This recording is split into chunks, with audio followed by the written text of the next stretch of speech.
Okay. Let's check and see.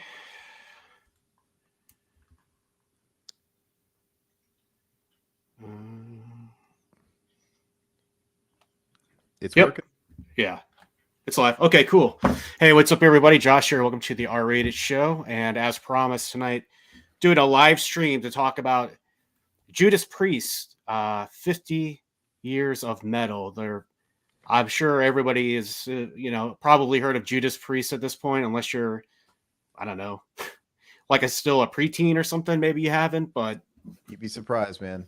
I mean, um, I would say that Judas Priest is synonymous with the word metal, and if you're referring to music, um, it's definitely one of the first bands I think of when talk about metal. But right off the bat, I just want to say that I'm kind of like a new fan, like really getting into their their discography and like getting into the band and like exploring them more. Of course, I know of their music because of their mainstream hits, and I knew that they were like a widely respected band amongst metalheads and everything. But I never really like looked into their albums too closely. It wasn't because I didn't like them; it's just because I never really turned my attention towards them. So I've been like digging in the last like 4 or 5 years, buying albums, and I decided to go to see them live. Just this month, they played in Newark, the Prudential Center, and Aaron went and saw them. I think it was like a month before me in Arizona. yeah. By And the way, I'm Aaron. Hi. sorry, I didn't even introduce you, man.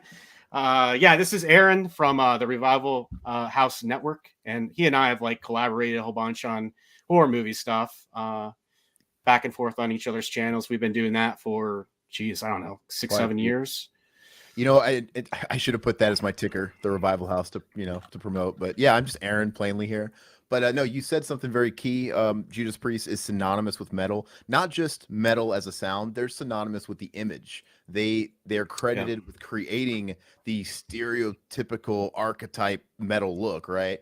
right. And with the whole leather and the studs and the whips, even, and all that generated from Rob Halford. And a little unbeknownst to everybody at the time, it was really just him bringing gay culture, S&M culture, because he was Yeah, homosexual. He wasn't closeted per se, but he just it wasn't known to the general public. But I mean, apparently he was always very comfortable as a gay person, like and it wasn't like hidden within the band or anything like that. It just was never public news. And anyway, he brought all that, and the band adopted it, and they just became known for like leather. And then yeah, before you know it, S&M gay leather cruising culture became heavy metal culture, yeah. and people, Heshers going to high school in the '80s, they didn't know what the fucking S&M cruising scene was, so they're just like, yeah, this is metal. And it just, yeah, like I said, intertwined, and it's still, I don't know, people don't care. Even if we know what it is now, it's still metal. It doesn't matter. Totally, man. It's like, and I think everybody's known Rob Halford was gay probably since the '80s. I mean, like you said, he never really kind of hid it, but it was always sort of, I mean, it was out there, but they never used it as like a crutch or as like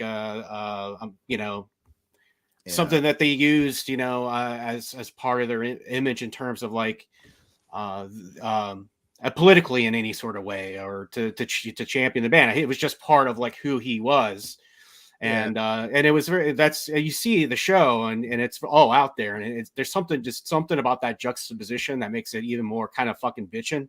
And I don't And know if it was just split into two camps about people that knew he was gay, mhm, but I know there was definitely a lot of people when he came out, which I think he came out, it was 98, 99, 2000, something like that, when he was promoting that 2 album, when he had that Trent Reznor produced Voyeurs record from 2 side project. He went all Nosferatu goth. He shaved his head clean bald with a bic, and he right, was wearing right, like eyeliner, and he dyed his shit black. And yeah, yeah, anyway, he went through that whole thing, and it was kind of cool for him because he actually got, because of Trent, he got some MTV exposure.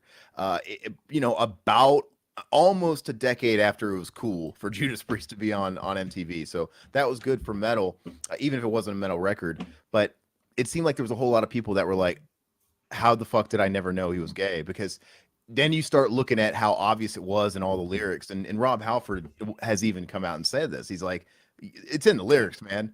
But whether it's "Eat Me Alive," ram it down, Yeah. jawbreaker, fucking sucking dick, dude, jawbreaker, fucking say it's all there, and it's Yeah. hilarious. And there's something to be whether that's your lifestyle or not. There's something to be respected about a guy that gives no fucks, and Yeah. they were playing that kind of music with.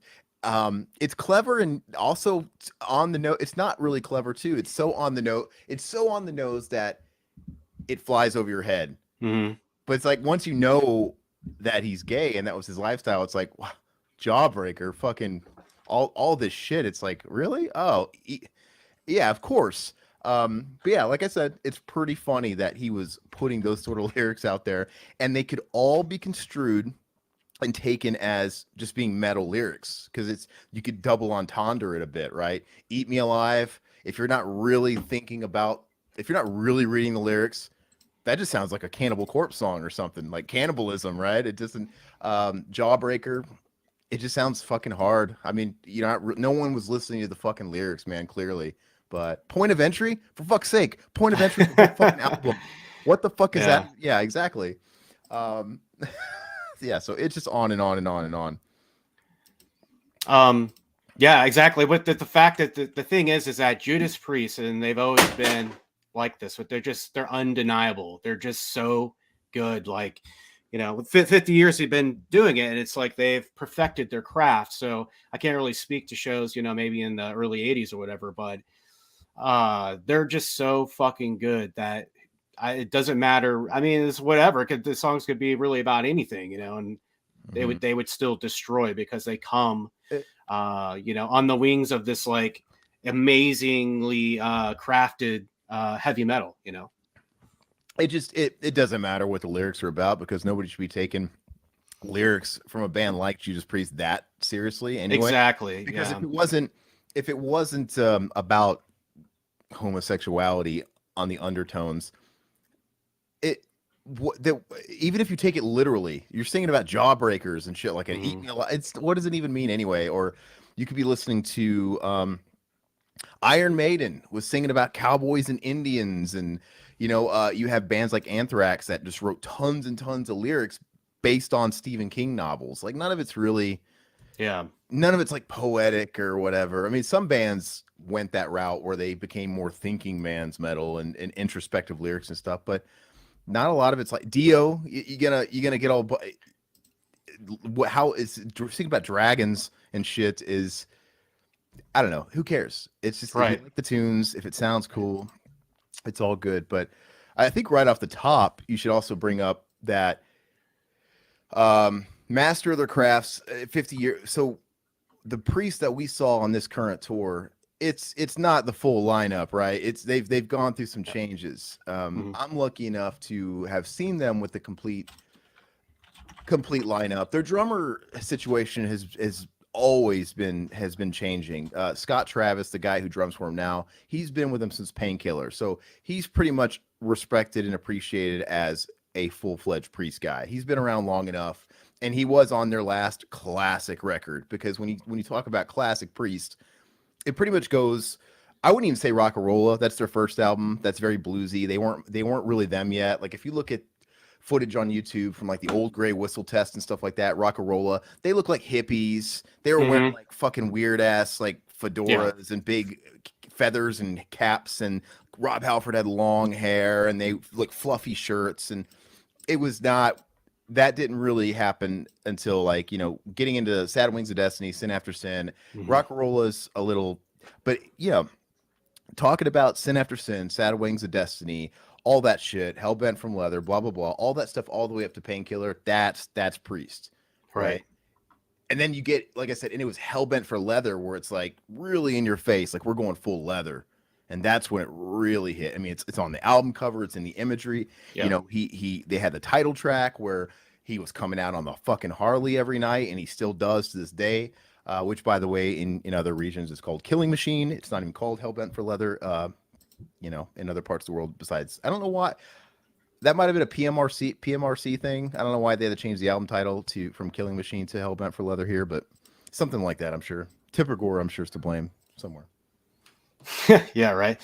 But Yeah. I mean, They did evolve, you know, like I've seen older, like some of the videos of them from their early days, and they definitely had like more of a hippie vibe. And, you know, it's kind of like, you know, that's what it seemed like a lot of bands were doing going into the early 80s. Like even Kiss, you know, they were like Wicked Lester, which was like this kind of weird sort of hippie band. They were trying to follow the trends of the time and sort of just drop that whole thing. But it seems like Judas Priest kind of evolved out of it, you know?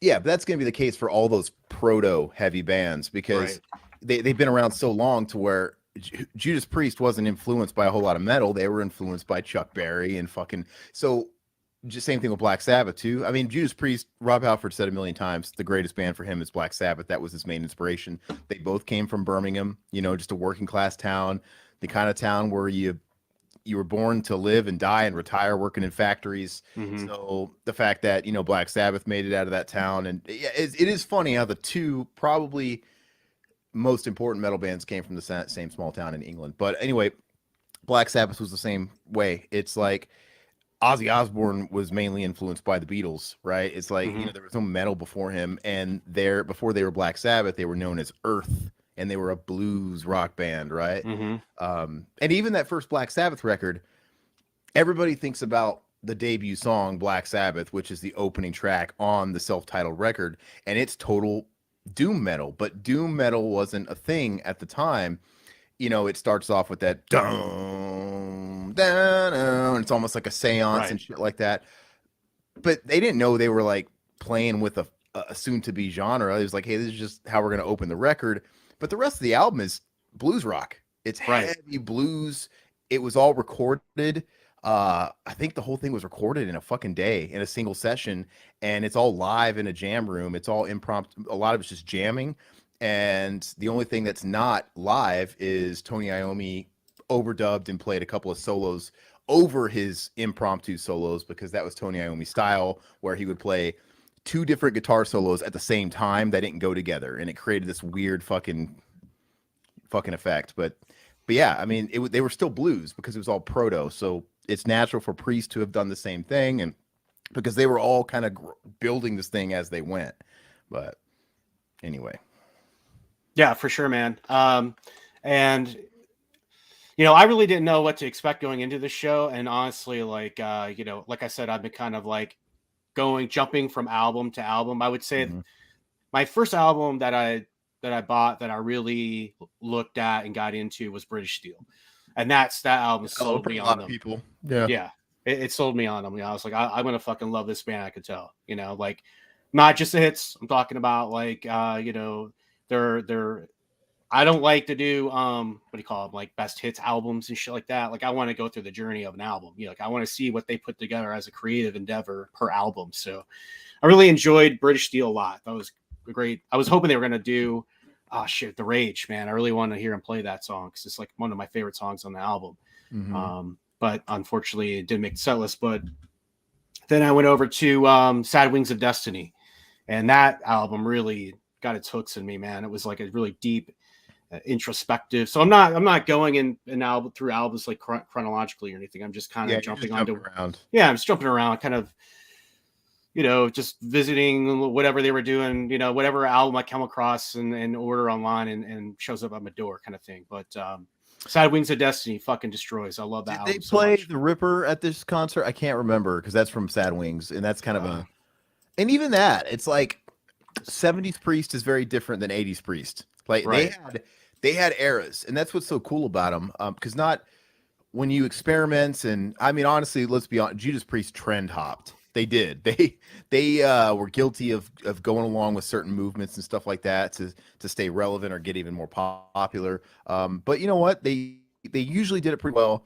They're not without their faults. They have a couple of clunkers, but for somebody that's been around as long as they have, they just have too much overwhelmingly great shit to where you almost forgive a couple of clunkers. Like nobody. I'm trying to think of anybody that has. Dude, I think it's like what are they gonna? I mean, no band has an album that fucking puts out that much material and doesn't have albums that suck occasionally. Well, the thing is, especially if you're changing your style and taking those chances, you're going. Some people are going to love every style, but not everybody's going to like every different style and change you make. It's not like it's not like we're talking about AC/DC here, where, you know, well, it's clearly the AC/DC sound. We're talking to nothing but the people that love the AC/DC sound, and then you can kind of get a good barometer of, okay, well, that record people just don't like. It's still the AC/DC sound. It's just not a good AC/DC record. Right. You know, a lot of bands have done it. Metallica's done it. You could say the same thing about Metallica. It's like I like a lot of the eras of Metallica, but a lot of people are like they fucking died after 1991. I'm like, well, if you Yeah. don't like sort of mid-paced, heavy blues hard rock, yeah, of course, okay, you don't like it, whatever. But some people do. Priest was all over the fucking map though. Like they did a lot of shit. But Yeah, man. I mean, any band that's going to have longevity, I think, has to evolve, you know. And it's just with what degree of integrity are you going to do it? Like, I think Judas Priest did that with pretty good integrity. I mean, they had some mainstream hits or whatever, but they never sold out and did pop songs. Like, one of the things I have against Metallica is that I don't know, man. Like, Judas Priest sold out. We'll get to that. Go ahead. okay, well, yeah. I mean, I did. Give me your opinion, please. I mean, Okay. you're more So you have a better perspective of the their overall low picture. So point, their low point. So the commercial peak of Judas Priest is starting with British Steel, right? And that was sort of their real North American breakthrough. Breaking the Law, Living After Midnight, you know, whatever. Um, anyway, so they came out with that, and that's when they really splashed North America. And what did they follow that up with? They followed that up with Point of Entry. I'm not getting it fucked up in my Point of Entry. Yeah, Point of Entry. And Point of Entry was like, okay, because if you listen to British Steel, it is undoubtedly Judas Priest, but it is a little bit more consumable. You have like radio songs. You have Breaking the Law, Living After yeah, Midnight. These are anthemic, right? They're a little bit more digestible. But that's not always a bad thing. It's very much still Judas Priest. It's just a digestible Judas Priest, palatable for the mainstream. And it was I will good. say that Living, After Midnight is probably the most pop song they probably ever wrote that I've heard I'm getting so there. far. Yeah. You got that one in the chamber already? So Yeah. no, well, okay. So the next album they followed it up with, they came out with Point of Entry, which was them going a little further into simplicity. That was them making their AC/DC record. It's not, to me, it's nothing metal about it. It's Right. hard rock. Everything about it, it's got a real, like, even the guitars have a real clean, high gainy AC/DC crunch. I like that album a lot.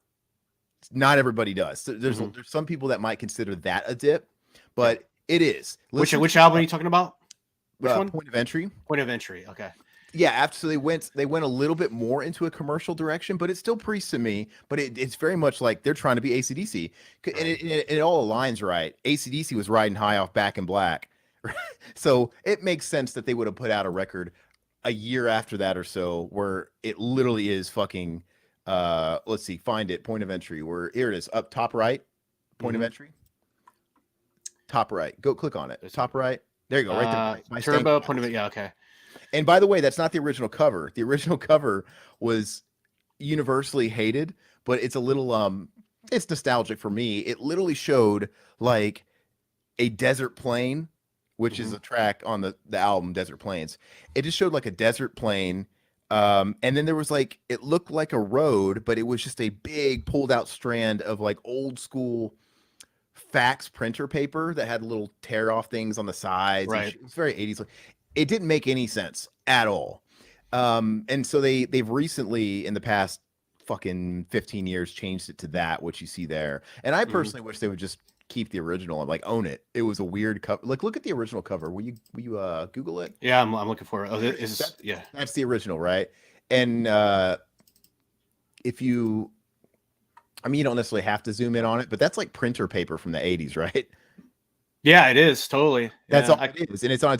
And in the far distance there, I remember when I was a kid, I'm like, what is that, like a crop duster? And am I looking at like a tarmac? But no, it just says Point of Entry, like really small on the horizon. Anyway, I think they should just stick with the original cover. But anyway, that album, total AC/DC, very mid tempo, bouncy, very rate. It was an album full of attempts at Living After Midnight or whatever. It was just a whole album of Living After And there's songs like Hot Rockin', I Want to Go. And the single off that one was Heading Out to the Highway. Cause I'm heading out to the highway. You know that song? Mm-hmm. No, Yeah, dude, yeah.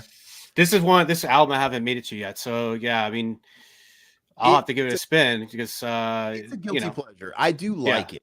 Well, dude, I mean, I love Kiss Unmasked, and that album flopped and people didn't like it. It's kind of oh, like Redhead I Stepchild or whatever, but I I love that love fucking album. Unmasked. I like shit like Animalize and Asylum. Mm-hmm. I like 80s Kiss. But no, but it's a good record. Just like I said, imagine they come out with British Steel and they have radio success with the two singles, right? And Living After Midnight. It doesn't all sound like Living After Midnight on British Steel. Like there's, you know, there's tracks on there, but they're like, oh, we had these hit singles, and they made a whole album of like that kind of palatable radio rock. Mm-hmm. Anyway, it's a good record. It's very much an AC/DC record, and but key tracks would be, I mean, I love Heading Out to the Highway. I love that song. Desert Plains is an awesome song. I like it. There's a song called Solar Angels that's really fucking cool. You know, but listen to a song like You Say Yes. It's just it's just fucking radio rock, but it's good. Anyway, a lot of people will see that as sort of a dip, not me. Anyway, they came back hard after this because after this record, they came out with Screaming for Vengeance. And this was like peak number 2 for Judas Priest. And because then you had You Got Another Thing Coming, right? And that was the big fucking song off that one. And that whole album is really great. It didn't shed all the commercial appeal or anything like that because you had, let me think. It's super catchy. Listen to tracks like Bloodstone, Pain and Pleasure, Fever. It's harder. You have tracks like The Hellion Electric Eye and that are real fucking rockers. So that was another peak for them big time. And then after that, we're all talking about this is the prime era of Priest where they were like playing arenas. They were huge. After that, they came out with maybe my favorite album, Defenders of the Faith, which to me is like their hardest 80s album.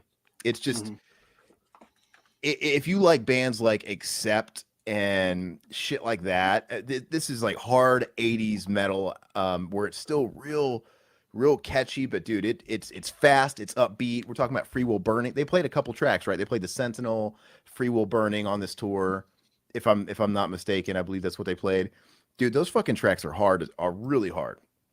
And that's an example of them going harder, I think, from when they first hit. But after this is when they sold out. They were really riding high, and they came out with Turbo.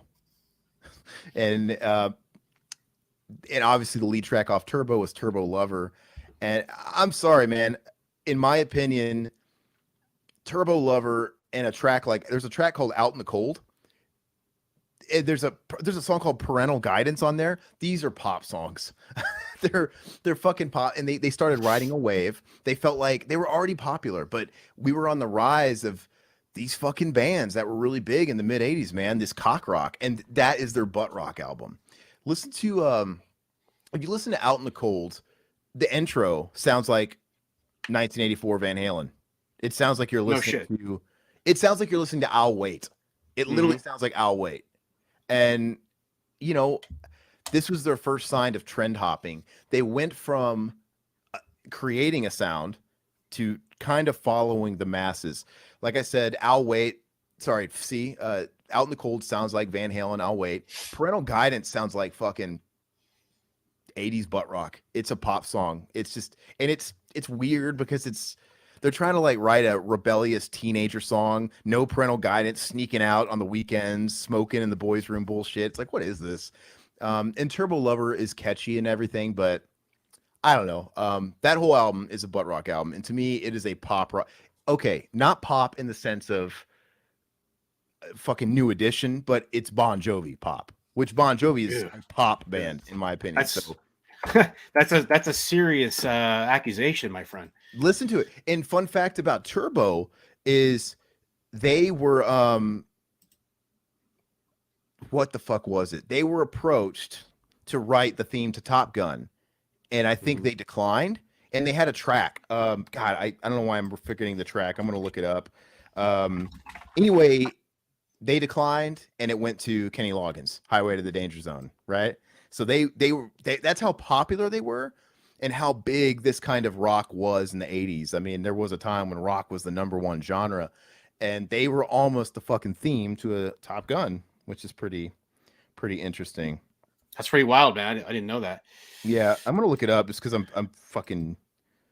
Oh yeah, look at these tracks, right? Turbo Lover, Locked In, Private Property, Parental Guidance, Rock You All Around the World, Out in the Cold, Wild Nights, Hot and Crazy Days, Hot for Love. Oh, Reckless. That's right. The last track, Reckless. It sounds. If you listen to that track, that was the song that was. Maybe they didn't. I don't know what happened. I think it ultimately was Judas Priest's call, which is something they can chalk it up to a regret. But Reckless was written, or it was Top Gun in mind, and it sounds like a Top Gun song, which is not bad. I'd say of these kind of records, they still did it pretty good, but it's just my rebuttal that they never sold out. To me, it was a total Okay, record. fair enough, man.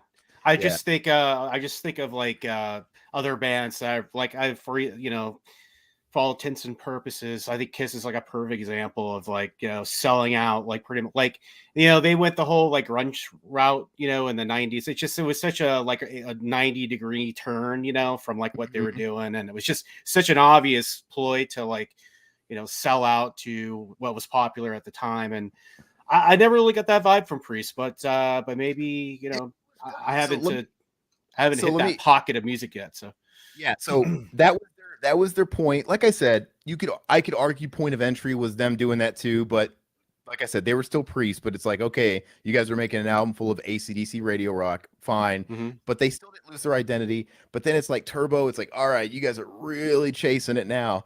And then they had the follow up to Turbo was Ram It Down, which has really awesome artwork. I love Ram It Down the way it looks, but it was more or less like B sides from like Mhm. Turbo, and it has that Johnny Be Good cover. I don't know if you've heard that, you know. And it's just the only track that I think people really appreciate from that record, and they still play live. They might have played it at the Blood Red Skies. Did they play that? Let's see. They played. We get this. Yeah, there it Yeah, is. they They did. It's number 12th on the yeah, set list. Yeah. and I'm forgetting what they played because I've seen Priest about 4 times now. Oh Oh yeah, yeah. they play Desert Plains. And they never play that shit for some reason. They never fucking play anything off of Point of Entry, even Heading Out to the Highway, which is a single, which is a radio song.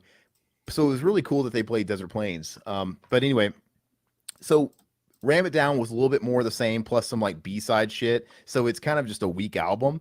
But after that is when they came back strong again, and Priest had another peak because in 1990, a couple years later, they released Painkiller, and Mhm. that kind of won back the core. But um, it was still trend hopping. It was just a trend hop that people had got on board with because who was riding high in 1990? Thrash metal, Mhm. Slayer, Exodus, Metallica, even pre-Black Album. They were big, and Justice for All and all that shit. All these bands, it was cool to be heavy. You had Headbangers Ball in its peak, shit like that. Um, and so they came out with Painkiller, which is very much Judas Priest, but it's put through this modern thrash metal filter. Um, so they were definitely following a wave, but it still sounded like Priest, just what was going on at the time put through a Priest filter. Have you listened to that one yet? Which one? Painkiller. Yeah, I have actually. Yeah, so that was them molding with the times too. But like I said, it metalheads liked it a lot more than Turbo. It's just they were on board with it. But that's a peak in fans' eyes. People love that album. And if you guys love cheesy metal lyrics, that is the one that with the most metal fucking lyrics and just super metal meltdown, just a lot of bullshit cliche stuff. But it's a catchy record front to back. Um, but and the 90s, and that's when Rob Halford left after that record. And so like Iron Maiden or whoever, they went through a period in the 90s where their lead singer left and they tried getting another singer, and they had a couple records. In the 90s, they had Jugulator and they had Demolition with Tim Ripper Owens. And you can't chalk this down to Rob Halford, but uh, Jugulator came out in 1997, 7 years after Painkiller. which in between that time from Painkiller and Jugulator, Rob Halford put out some fucking awesome records. He put out the Fight record, which is awesome. And you know, and then around that time, 97, 98, he launched his solo records. But with Jugulator, they were kind of capitalizing again because metal wasn't like super mainstream or popular in 1997, but what was kind of keeping metal alive in 1997? Bands like Pantera, 90s Sepultura. It was the groove metal movement, and they put out a groove metal album. So listen to Jugulator. It's good. I love Jugulator, but they were tuning down to like C standard. They're writing groove metal licks, a lot of pinch harmonics and shit like that. It was a groove metal record, and that sounded like equal parts Pantera, equal parts Slayer, with like, you know, put through a little bit of a Judas Priest filter, but you know, they were definitely a Kiss type band, to a degree. And they kind of rode that until Halford came back in 2005, and they came back with Angel of Retribution, which was, a lot of bands do this too that have been around a while. It's our comeback record, and we're going to just sort of celebrate our history. And if you listen to Angel Retribution, which is a really good record, I love that record. It kind of like goes all over the place. Like it's like taking influence. Like this track sounds a little bit like this era. This track sounds a little bit like this era. But it you know, they kind of recaptured the classic sound again. I'm talking too much. You can jump in. No, dude, no, it's great because I'm you know, you're schooling me a little bit because you know, I'm like a beginner fan, just you know, get my toes wet and need you know, you have a better comprehension of their albums and stuff. So yeah, talk away, man, for sure. But we should bring up the show itself, and you know, give our opinions and go over like what we saw because I kind of felt like so. So the doors opened at I said 7:30. I got down there early. I rolled in right at 7:30, and Queensryche was already in there first. By the way, Queensryche opened for them. They did about 45 minutes set. They were already in their first or second song when I walked in. I was a little miffed, but like I was just taking a look around the room, man. It was like a lot of old metalheads in there. You know, some youth, but mostly you know grandma and grandpas. I'm talking about gray hair. And it's funny because like, you know, half of them I would say were like, you know, in their denim with the patches and were wearing leather or just whatever, old school metalhead.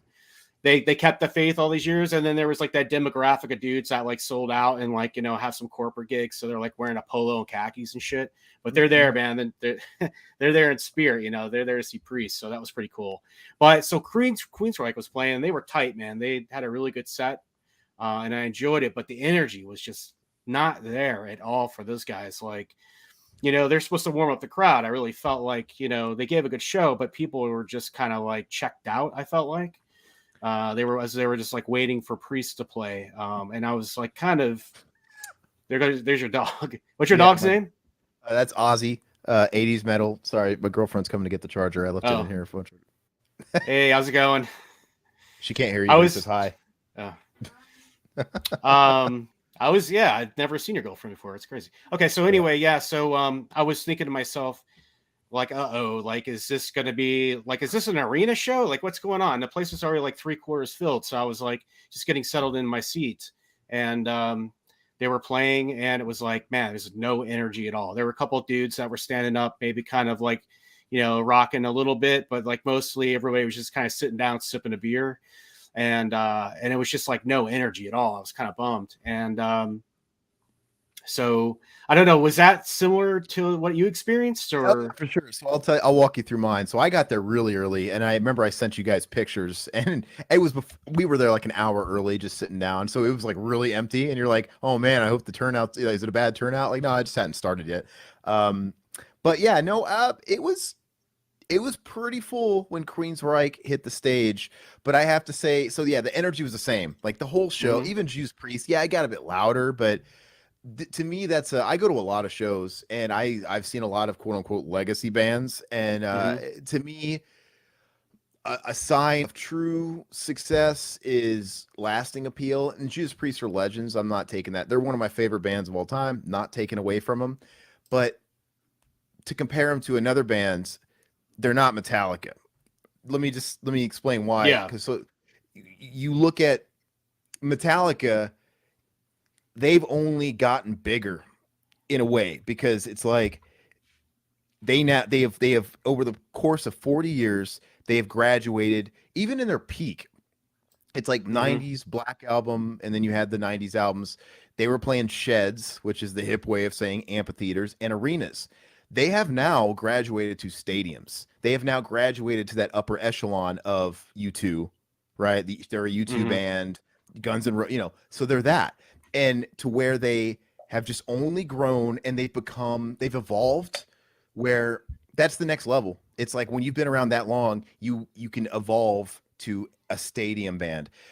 And when you go to see Metallica now, it legit is an mixed match of Yeah. people and demos. You see old people, you see dads that are like our age, and you Mm-hmm. see kids. And it's really a mix. You see people that look like they play football, you see really attractive people, you see real ugly metalheads, you see everybody. To me, that's success. If you see Priest, not shitting on him, but they haven't quite rolled over generationally like a band like Yeah. Metallica has, but not a Well, lot of it's bands. definitely, dude. It's definitely the Mhm. style of music and the presentation is definitely more of an acquired taste. Now, it's a popular acquired taste for people over 40 because we've been exposed to it for decades, but it doesn't translate probably to younger generations as much. And Yeah, you think about the radio play, like I listen to the radio a lot in my car around New yeah. Jersey, and you hear a Metallica song, like every fucking 10th song's a Metallica song. Well, there Uh, there was a statistic. That's a fun fact. There was it's really popular for radio stations around the world to literally have mandatory Metallica blocks. mhm. And there was a statistic I read about 5 years ago that well, I don't know how relevant terrestrial radio really is anymore, but even 5, 10 years ago, Yeah, 5% of all rock radio in the country was Metallica. right. 5%. That's a fuck ton, right? Mhm. And but yeah, anyway, so you go to a Judas Priest concert, and it is a lot of older people. I don't, I saw a couple of dads there with their kids schooling them, and that always puts a tear to my eye. But it is what it is. And Judas Priest, uh, they were riding high in the '80s. They peaked and they were arena band. And over the years, now they're theater bands, which our theater holds like 5,000 people. I'm not shitting on that. So if you're a band that's been around 50 years and you're playing 3,000 to 5,000 a night, that's awesome, right? Yeah, But yeah, anyway, just to comment on the people, it was very similar. And when you have older people, energy's gonna be a little different, right? But right, right. But well, like I was gonna say was I was concerned. By the way, thanks for the super chat, $2 from Silhouette Animator. That's one of your guys, I think, right? yeah, Ever what's up, browse the dude? Metal Archives site? I haven't. No, I'm definitely gonna check that out though. Is there a lot of like concert footage or what is it exactly? But anyway, yeah. So I mean, I was concerned. It was pretty mellow. There was about 20-minute break while they set up Judas Priest's stage set, and then I mean, boom, dude, the lights went down. They opened with War Pigs from Black Sabbath. They pre-recorded, whatever. They just got the crowd amped up for some metal. And dude, I mean, people were on their feet. It was fucking insane. Like they saved it, I guess, for for Priest, but I actually kind of felt bad for Queenswryche a little bit because it's like I know they were up there shredding their hearts out and Well, weren't really getting a lot back from the crowd. But can we talk about Queensryche a little bit before we move on to Judas Priest? Just because, yeah, so I was a little shocked at how quiet and low energy and just unreceptive to a degree people were to Queensryche, because you'd think there'd be a lot more spillover in the fan bases, because it's still I mean, Queensryche came out in the early '80s, and they were peaking, Empire, Silent Lucidity, like around 1990. But they were a relevant band when Judas Priest was a relevant on the tip of people's tongues band. So it's like they have to have crossover. So it really mm-hmm. blew me away that there was such a massive difference in reaction, because that's a pretty good support band to have. But I gotta say, Queensryche, in my opinion, pretty much all of their albums up till Empire, you have the debut EP, self-titled, and then you have Warning, Rage for Order, you have Operation Mindcrime, and Empire. Those first five releases, they're about as flawless and perfect as a 5 album run as you can get. All of those records are fucking amazing. I mean, you could make a case for saying which one's the best, to be honest with you. But Mm-hmm. Rage for Order might be, but they're fucking great. If you guys haven't listened to old school Queensryche, man. And by the way, they didn't stay great. They went through their fucking period in the 90s where it's like they were losing their sound a little bit. And, but anybody that has a 5 album run that's that fucking good, I don't give a fuck. You've earned your right. It's fine. You could release dog shit. People could say Metallica is garbage if they want after a certain period. Mm-hmm. They've got undisputably 5 fucking awesome classics. You're good. You're good. You don't have to do it. You're right. lucky. You're kind of like right. You've proved yourself essentially. Right. You're lucky if you have one band that people just like label a perfect masterpiece. So, like I said, I'm not going to shit on any band that goes through their ebbs and flows. Even Priest, like I said, we're talking about Judas Priest. Who gives a fuck, dude? These guys put out Sad Wings of Destiny, Sin After Sin, Killing Machine, Hellbent from Leather. They put out Stained Class, which is my favorite 70s Priest record. See that I've been meaning to get that, order a copy of that because it's definitely on my higher on my list to check out. 70s Priest and 80s Priest have 2 distinct kind of sounds. Dude, fucking my 2 favorite, I just split it into 2 eras because it's really hard to pick a favorite, but 70s Priest hands down, Stained Class, that album, fucking masterpiece. 80s, I mean, honestly, it's like you got British Steel, you got fucking Screaming for Vengeance. These, and my favorite is Defenders of Faith. Dude, they have enough fucking classics. I don't give a shit if they put out an album like Turbo, which I don't think is bad, but it's not for me. I don't give a shit. It's like they've earned their right, man. Same thing with Iron Maiden. You could, dude. Go ahead. No, I was just gonna say, I really don't know much about Queensryche at all. Like so I was going in as a noob. I obviously had heard of them and feel familiar with whatever mainstream stuff that trickled into my ears over the years. But I'm just gonna say that I thought they were really good. I was just shocked that like nobody was really, I'm not cut. It's not about the band because I thought they were fucking tight as fuck. Professional, did a great job. I mean, they're seasoned professionals, right? They've been around for a long time. I didn't know. I couldn't wrap my head around why nobody was really reacting to it, but it could be the age group. You know what I mean? Maybe they overestimated, but because like I would think there's a lot of crossover but maybe they overestimated because I was blown away that they didn't play their 2 biggest mainstream hits, Silent Lucidity and Jet City Woman, right? And you'd think, okay, maybe they were thinking, oh, there's a lot of crossover. Like a lot of these fans are going to know Queensryche, so we don't have to play the big hits. We can play the hard rockers. But maybe they should have played the big commercial hits. But I was really blown away by that. But Silent Lucidity was never a song I really cared for much, so I wasn't missing it, and I wasn't expecting it. I was expecting it, right? Yeah. Maybe I wasn't expecting it because you mentioned to me in our chat that they didn't play it, so I was like, I'm probably gonna skip it tonight too. But that Empire, when Empire came out around 91 or whatever, 91, that was the is it 91 or it might be 92? I don't know, early 90s. But that was the Black Album effect because every band after the Black Album came out, everybody tried to slow it down a little bit. Mid-tempo it, get a really nice production, and Empire was their Black Album record for sure, but a lot of bands did that. But no, it's great. I have one nitpick, and this is actually a point of contention if people follow this kind of shit. Queensryche, I loved it. It was great, which by the way, they don't have Jeff Tate in the band anymore. They don't have Scott Rockenfeld in the band anymore. They're kind of like Priest, where it's really just like a couple of founding members. Their singer now is Todd Latour, who's been in the band for about a decade. No complaints because the guy fucking wails, and Jeff Tate was kind of losing it and he was going batshit. So it is what it is. But small gripe. They were playing the tracks. Todd Latour was 100%. What is your opinion on that? Because I know that's, if you guys follow this shit, that kind of makes news a lot about bands that play tracks, whether it's the Kiss accusations. Yeah. Some people get playing the tracks is so broad, man. Some people think like, well, when people play an intro tape, was that playing a track? Like that doesn't count for me. Like bands can play intro tapes. When you go see Metallica and you're listening to Battery, they don't play the fucking Spanish guitar acoustic intro, but they jump in when the song starts. It's like bands have been doing that for fucking years. That doesn't count. But Queensryche, he wasn't lip syncing, I don't think, but he was playing to a vocal track with him. And because all the background tracks were multi-layered and very full. The band was playing, that was all legit. He was just playing the vocal tracks, which, yeah, it sounded great, but it sounded great because of that. I don't really know if they needed it. I don't really know why some bands use that degree of tracks.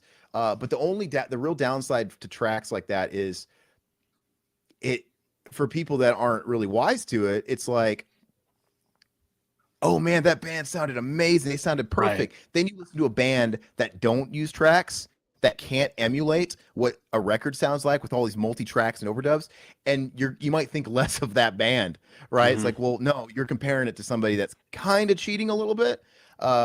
Priest, I don't think. I didn't hear any tracks with Priest. They seem like the kind of band that would totally fucking do it, in my opinion, but they weren't. And that's because Rob Halford, as good as he sounded at this show, he wasn't perfect, but I prefer that. I don't want bands to use Right. tracks. It takes a little bit of the fun out for me, because Rob Halford was his high notes. He was hitting high notes, but they're a little screechy but raw. They're Mm-hmm. not as clean as but it still sounded good. And at least at my show, he was doing some like breath tricks. Like you could tell he was running out of breath a little bit. So he was doing this thing sometimes in songs where he was speaking lyrics syncopated, catching his breath, right?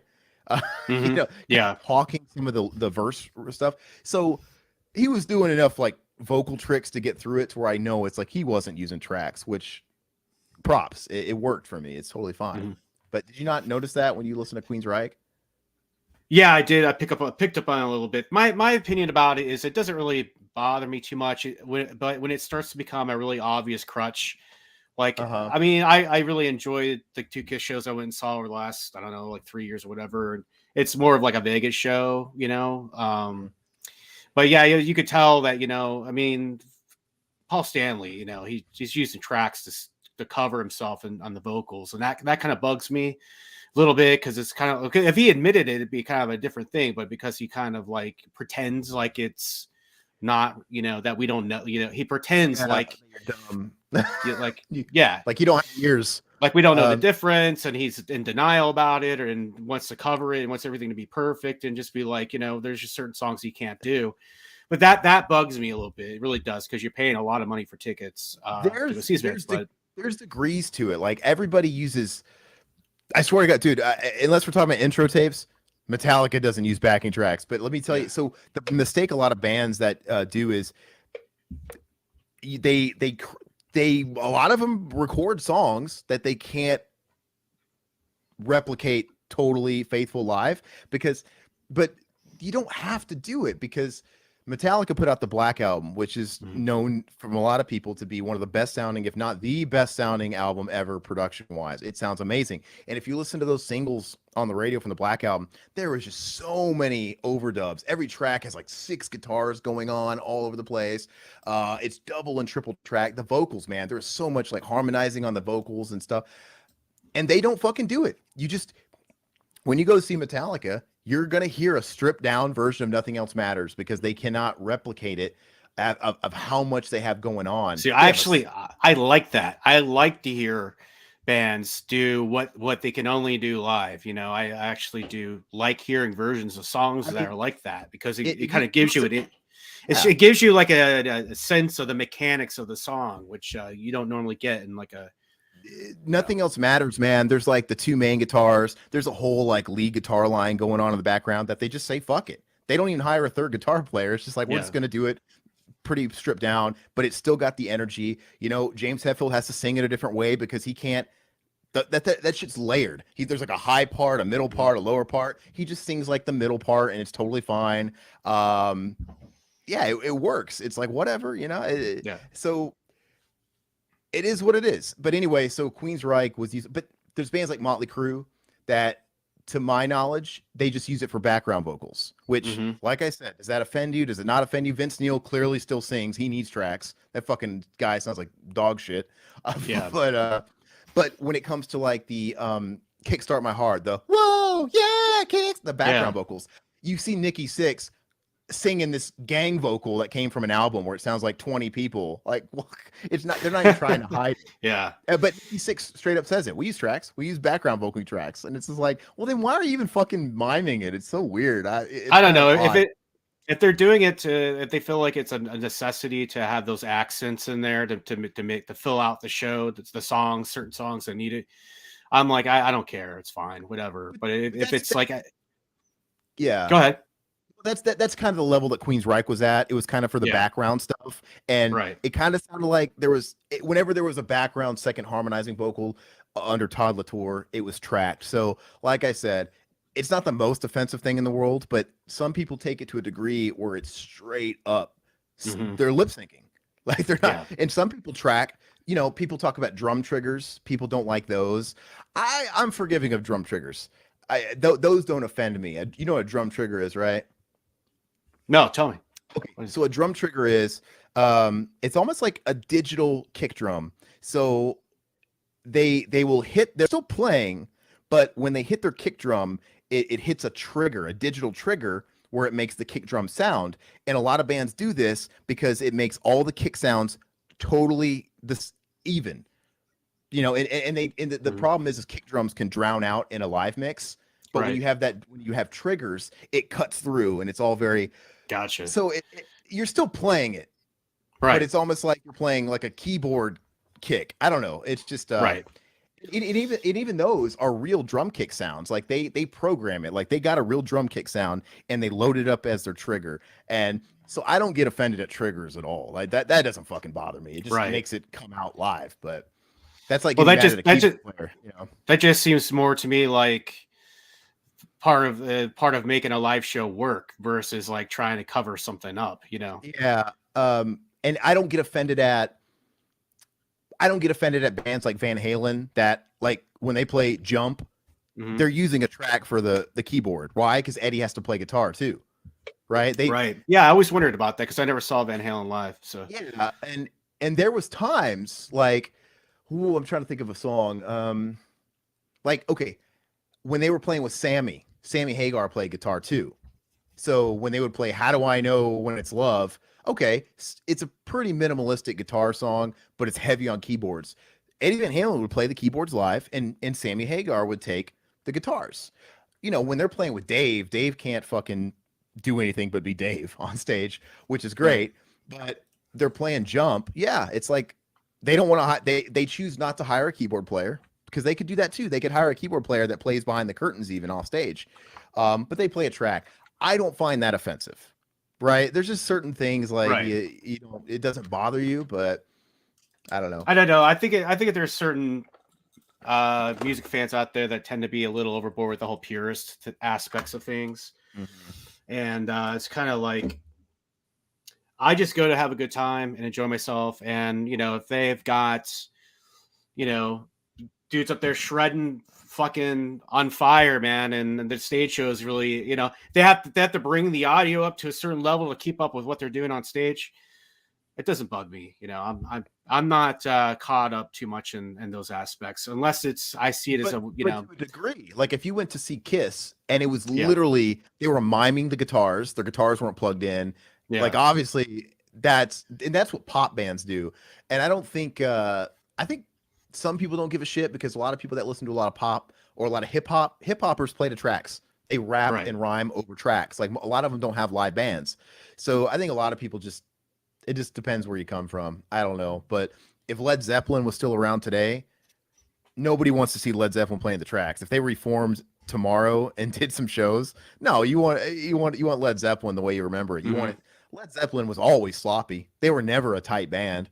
But that's I was gonna say, I think part of it too is that you have to realize that these bands that we're going to see, these dudes are like in their 70s and shit. So I kind of give them breaks on that too. It's just kind of like they're trying their best to put on what they think's a good show, and I'm there to have a good time. If it was a younger rock band and they were doing that kind of shit, I might feel a little differently about it. But I tend to maybe there's younger bands that own up to it. There's younger bands. Like I said, Motley Crue has live issues. Vince Neil sucks, but you know what? Props. At least they're owning up to it, saying, "Hey, yeah, we use background vocal tracks." It's like, so if Kiss came out and said, "We use some tracks," I mean, at least they're being upfront about it, and you can make your decision before you open your wallet, whatever. But yeah, like you said, Paul Stanley was denying it. When I saw Kiss farewell tour this past year, I personally didn't hear any tracks. And it's also possible that a lot of bands I know, and maybe Kiss is one of these bands where they don't use it. They use it sparingly when they have to, because I mean, I heard Paul singing. I heard his Mhm. voice being good but imperfect, a little hoarse but still good.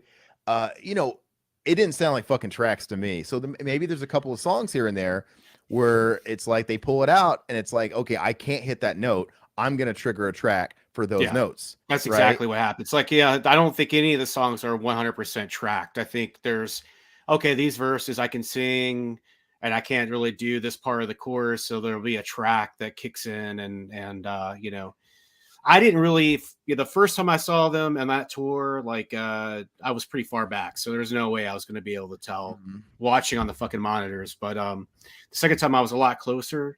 And I didn't really pick up anything. Of course, yeah, there's a lot of razzle dazzle to distract you, Yeah. Dude, there's I had yeah, such a good time at that Kiss show. That was my only time seeing yeah, Kiss, and I don't give it. Like I said, yeah, I kind of it's like Cirque du Soleil. It's like a Vegas mhm, show. I had a great time. yeah, Even if I did hear some, it wouldn't have fucking bothered me. And who knows? Maybe they totally had some like background mm, vocals going on that I don't recall hearing anything, but it was such a good time. But yeah, mhm, it's pick and choose it, I guess, on what you get offended at. But there's also but at the same time, it's like, is it cheating? Because some of these older bands, they won't use tracks, but what they'll do is they'll hire background singers to help them with high notes. mhm. Now, Ozzy does that, I think. oh, Ozzy fucking sounds terrible. Yeah, Ozzy plays the that tracks. I've heard Ozzy. Ozzy's got the dude behind the curtain, you know, with the microphone kind of thing going on. Well, he's also got a keyboard player that's played in his band for fucking decades at this point, and he definitely sings background vocals too. And he's always off. He's like a unofficial member, but they still keep him off stage. So to me, that's more forgivable. I love King Diamond. I saw King Mhm, Diamond, and he's all about singing like a choir boy, falsetto, like head voice. mhm, Oh, and he sounded great. But when I saw him, he literally has a woman on stage, and she's like a background singer, and she's kind of in the dark, but she's up there, and she's helping him. She's adding a layer of her. I mhm. didn't get pissed at that at all because it's like, wow, she's just helping him with the really high stuff. I'm like, it's still Yeah. somebody's helping. And I saw Billy Joel in Vegas a few weeks ago. No shit, really. Yeah, well, I went a few weeks ago at Allegiant Stadium, Raider Stadium, and they had like this event where the first night I saw Metallica Friday night play the stadium, and then Saturday night Billy Joel played it, and I saw both Nice. shows. And once again, no tracks from Metallica. It was pretty raw. It was great. And Billy Joel though, fucking sounded amazing, Mhm. so good, and totally legit. And he had an awesome band with him. But sometimes you have a Billy Joel where maybe you feel like you can't not get away without playing a certain songs. It's like, well, and Billy Joel doesn't tour anymore. He basically plays residencies. What's up, Riverman? Riverman's in the chat.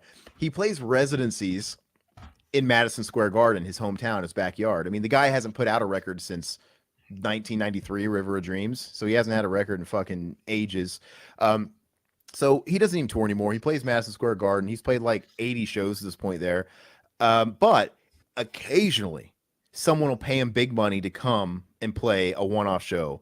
And Mhm. that was the case with Vegas. So when I'm seeing him in Vegas, he's making a lot of jokes like, "You guys are probably, wondering what the fuck happened to Billy Joel. I got old because he hasn't played Yeah. Vegas in 25 years. Yeah. He doesn't tour. Anyway, of I've been course, wanting I've been wanting to go see him at Madison, but the tickets are just so expensive, man. I was oh, like, dude, it was an awesome show, and I'm a huge Billy Joel yeah. fan. But anyway, so you imagine if you're coming out to play Las Vegas for the first time in fucking 25 years or whatever it's been, you're gonna play some of the hits. Like these people have never seen Billy Joel, so of course he has to play Uptown Girl, right? Of Oh, yeah. course. Right. When he got to Uptown Girl, 100%. He might even not. Maybe he's not even trying to hide it. I don't know. He ditches the piano and he gets up and he sings because there's no piano in that song, and he's lip syncing the whole thing. Oh, you're breaking my heart, dude. Really? But listen, oh, it was so obvious, but he's got this guy in his band, a guitar player, fucking phenomenal guy, phenomenal voice. He was singing it. Oh, dude, I don't like Singing that. Uptown Uptown. People were fucking eating it up. The thing is everybody in the fucking stadium was singing the lyrics. And so it's like, Yeah. but yeah, it's such a high pitched register song. It's like, I guess he's like, what do I do? I have to play the song, but I can't sing it. Yeah. And You he know? kind of gets up and he's singing, but he's like miming it. I don't, like I said, I don't know if he's transparent about that or what, but his guitar player was totally singing the he was singing. Yeah. Totally. So I don't know what that's all. Everything else was legit though. It was just that one song, and everything else, his mid range, most of his high, everything was on point. It's just that song, man. You know how high he gets in that damn song, the whole fucking song. But yeah, I don't know. I don't even know if he's trying to hide it, to be honest with you, because like I said, his guitar player is up on stage, and you can see him fucking singing. So he might be having fun with it. I don't know. I mean, maybe at this point he just, you know, he's like, it is what it is, take it or leave it kind of thing. You know? By the way, he was fucking nailing it. And this guy, he gave him a spotlight. He gave him a moment where he sang a fucking opera tune. I don't know if it was like it wasn't Ave Maria, but it was some big fucking big opera song. And this guy was hitting all the notes. So at that point, maybe that was also strategic, because this guy almost brought tears to your eyes. His voice was so fucking phenomenal. It was probably strategic to put that there, because even if you noticed him singing on the encore Uptown Girl, you love that guy now. Like, I don't give a shit. That dude's awesome. So it's like, whatever. But I don't know how I'd feel about that, man. I might be a little like irritated that I spent, what is this tickets going for now? Like 500 a pop? But dude, he played 2.5 hours at least, and he played everything you want to hear. So the guy played fucking at least 25 to 30 songs. So it's like, because he could have just easily taken Uptown Girl out and you wouldn't have felt like you got ripped off, because he played so long and he played so many songs. So I was kind of looking at it like that. I could see it like, that way. You know what I mean? It's just like he played everything else, plus a couple of awesome deep cuts.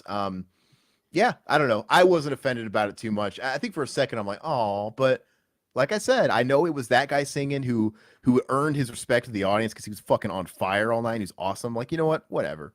And like I said, he's up there having fun. It's like, you know, I don't know if Billy's trying to hide it. I don't know. Because he was really, and he came off as he was great because he was a banter. He talked a lot in between the songs, which is great because he was hilarious. And he kind of came off as this not curmudgeon-y, but just this guy who doesn't give a fuck, man. He's like a New Yorker, and he's really funny. Like, he's a guy that hasn't released an album in fucking 30 years. He just don't give a fuck. And he was talking about, I was like, yeah, they got this fucking, I'm going to play this song. There's some fucking new vinyl out. The record label put out. It's the fucking greatest hits. You can buy it or don't fucking buy it. Who gives a fuck? He's like, oh, they got it in a million different color variants. Oh, like, it sounds fucking better in orange. Like, don't fucking buy it. He's really funny. And he'd be playing like Just the Way You Are. And he's like, fun story. He's like, you know, and he starts talking about his fucking, that bitch took me for half I own. Like, oh, fucking, God. He's like, yeah, Just the Way You Are. He's like, yeah, making light of this like sweet love song. And then it's like, and then he would play more of these songs. And then he played She's Always a Woman to Me. And that'd be like about wife number 2. And then after he played it, like, it's a lighter song. It's really great. And then as soon as this fucking ends, he's like, and then I divorced her ass. Yes. He was just like fucking hilarious. And that's what I'm saying. Like, nothing about him was too serious, but he was having a good time. So I think maybe he was in on the joke about the fucking. I heard him on Stern. I think he was talking about Uptown Girl, maybe, but he actually wrote that for like Claudia Schiffer or something, because you always assume it's Christy Brinkley because she's in the video, and he married her. But I think he was actually written that song for Claudia Schiffer, if I'm getting my super miles right. But anyway, obviously that was kind of a funny tidbit. But so talking about the show, so they set up the stage, and then Judas Priest took the stage and fucking just destroyed, man. They played a pretty long set list. What was it? Let's see. It's probably about an hour and a half, which is great for them. 20 songs. That's 20 songs. Which, by the way, and, you don't want certain types of music to be 3 hours long. Like, because the way I described it to my friend was, it was fucking bombastic, dude. It was like, you know, I mean, it's heavy metal, bro, and you know, it's fucking hardcore. So it was the right length, I felt like, and And what did you think of the stage set? What did you think of like the backdrops, man? Like I thought cool, because they're like logo. I don't even know what that fucking thing is. That Judas Priest, like, yeah, I don't even know what it it's is. like it's like a cross with like the arms bent up, and they had this big constructed lit up version of that emblem, and then it was hanging down to the middle of the stage, and it would kind of like go up and down as they were doing certain songs. It reintroduced it throughout the set, and I thought it was pretty cool. Something different, but the whole motif was like the whole British industrial, 1920s sort of backdrop thingy with the bricks and the mortar and the, smelts, and I don't know. They had this whole thing, fog machine going on. I like that too. I thought that was really, lent itself well to the songs. And if you look at the set list, this is pretty much par for the course for them, which is great. I will say this: they do keep the same set list throughout a given tour, but every time I've seen them, always a different set list, and they're really good at really spreading it out throughout the discography. I've seen Priest 4 times now, and every set was pretty damn different.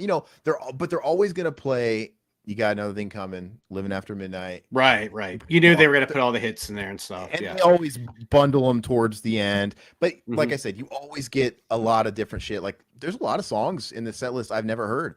Totally, me too. One Shot at Glory, never heard that live. Well, I've heard them, but I've never heard it live. I've never heard One Shot at Glory live. That's great. I heard Lightning Strikes from their most recent record, so I heard that because I saw them like 3 years ago when they were touring the Firepower album, which is a great record, by the way. They always play Painkiller, right? So like Living After Midnight, they always play. Breaking the Law always play. Metal Gods. This entire back encore section, they always play. Go up a little bit. Painkiller, they always play. But yeah, like One Shot at Glory, no, that was a treat. Lightning Strike, I saw him in the last tour. I might have traded this for something else just because I saw that tour. Always play You've Got Another Thing Coming. They played this pretty early in the set, which they don't always do. Free Will Burning, which is an awesome song. I think I did hear this the last time they rolled through town, but I'm not complaining because I also got The Sentinel from the same album. Turbo Lover, they always play. Hell Patrol was a treat. That is from Painkiller. You might get a Painkiller track, but you might get Metal Meltdown or something else. Touch of Evil too. That's from the same record. I'm pretty sure this set list and this whole production is really in support of that new album, the 50 Years of Metal album they put out, right? Well, no, because a lot of a lot of the songs are on that. I believe. Let me see. It's possible. I don't know. That's just like some greatest hits compilation. I'm not really sure, but this was celebrating 50 years. And I got to say, that part's a disappointment because while I'm not disappointed in the set list or anything, they were really hyping it up. Like, okay, this is our big 50th anniversary splash. And I even met Rob Halford. I met him right before the pandemic hit. What was it? Pandemic hit 2020. I met him in fall 2019. And when I met him at a local, because he lives here in Phoenix too, and he was doing a signing of a solo record he had out at a mall that was in Tempe. So I went up there and met him, and we asked him, I'm like, hey, so it's the 50th anniversary coming up next year. Obviously, everything was a bit delayed because of the pandemic, but at the time, what do you guys got planned? And he was just saying, like, yeah, we're planning something really fucking big. Well, honestly, this set list, the stage show, everything was normal. There wasn't anything special about it. So that was like kind of a letdown. Now, if I'd never seen Priest before, no complaints. But I saw Judas Priest 3 years ago in support of the Firepower album. I saw him at the same venue, the same lineup, the same like people in the band. Glenn Tipton had Parkinson's, so he wasn't in the band. They brought him out. He did a couple songs with him at the show. Yeah, but he did the same thing at the last time. He came out, played fucking Metal Gods, Living After Midnight, the easy songs. Right. So it felt very samey to me as the show I saw 3 years ago. That's my only nitpick. It's like, well, there was nothing special about this. And even down to Glenn Tipton coming out and playing the same songs, and I'm like, in the same encore. Encore was the same. All those songs. So that was kind of like, yeah, it wasn't special. That's the only thing I have to nitpick about it. And so then it comes down to, well, which show did I like better? It just comes about like look at the songs they play. Like, I don't know. I mean, they play different songs. It's like, So maybe I lean towards the last one, but splitting hairs. Yeah, that's a cool set. Yeah, I mean, I enjoyed it from. I was never bored through the whole thing. Yeah, Like, no, yeah. there's a lot of energy behind it, man. It's just it flew by. It felt like it was really shorter than it was, but And to be honest with you, so like I said, this one felt very samey to when I saw him on the Firepower tour 3 years ago. Minus deep cuts were changed. But you know what? I got to say the same thing as last one with this one. It was refreshing. I know a lot of people might be like poo-pooing the idea that, oh, it's like really one half of Judas Priest now. Because if you really think about it, the only founding members in the band now is Ian Hill, the bass player, who reminds me of Rolf the dog from the Muppets. He always has. But and he's the epitome of, oh gosh, riding off other people, because he doesn't do a lot. You always forget he's in the band because he always hangs back. He never moves. He's kind of behind everybody, and he just look at him. He rides that low E. He doesn't really do a lot.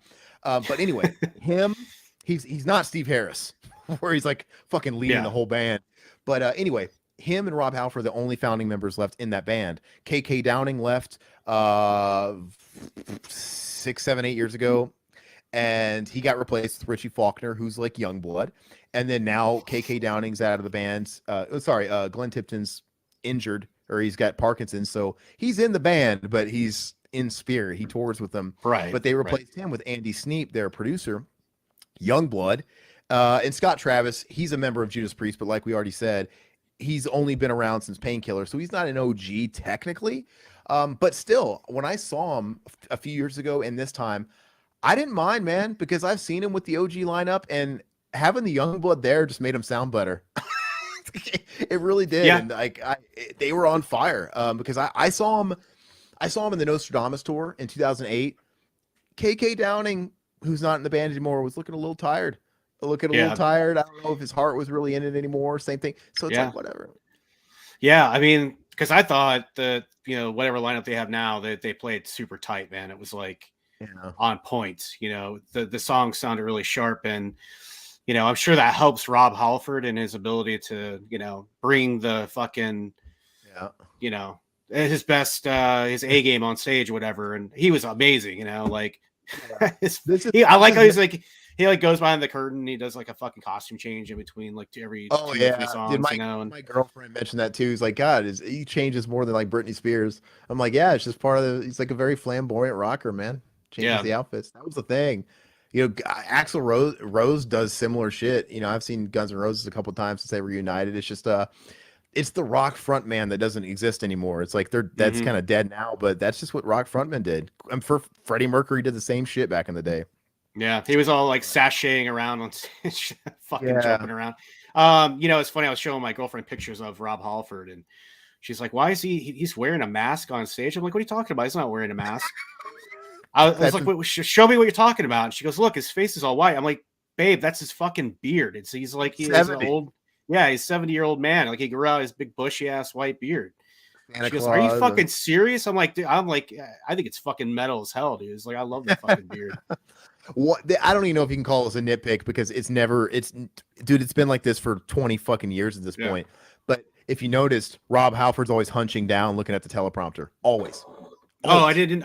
I noticed that. He kind of, because it was my first time seeing him. I didn't really view it as that. I didn't catch that. But he was like reading lyrics off a teleprompter or something. Okay, so here's what he does, right? And he's pretty smart now because he always wears sunglasses, so that maybe helps hide it.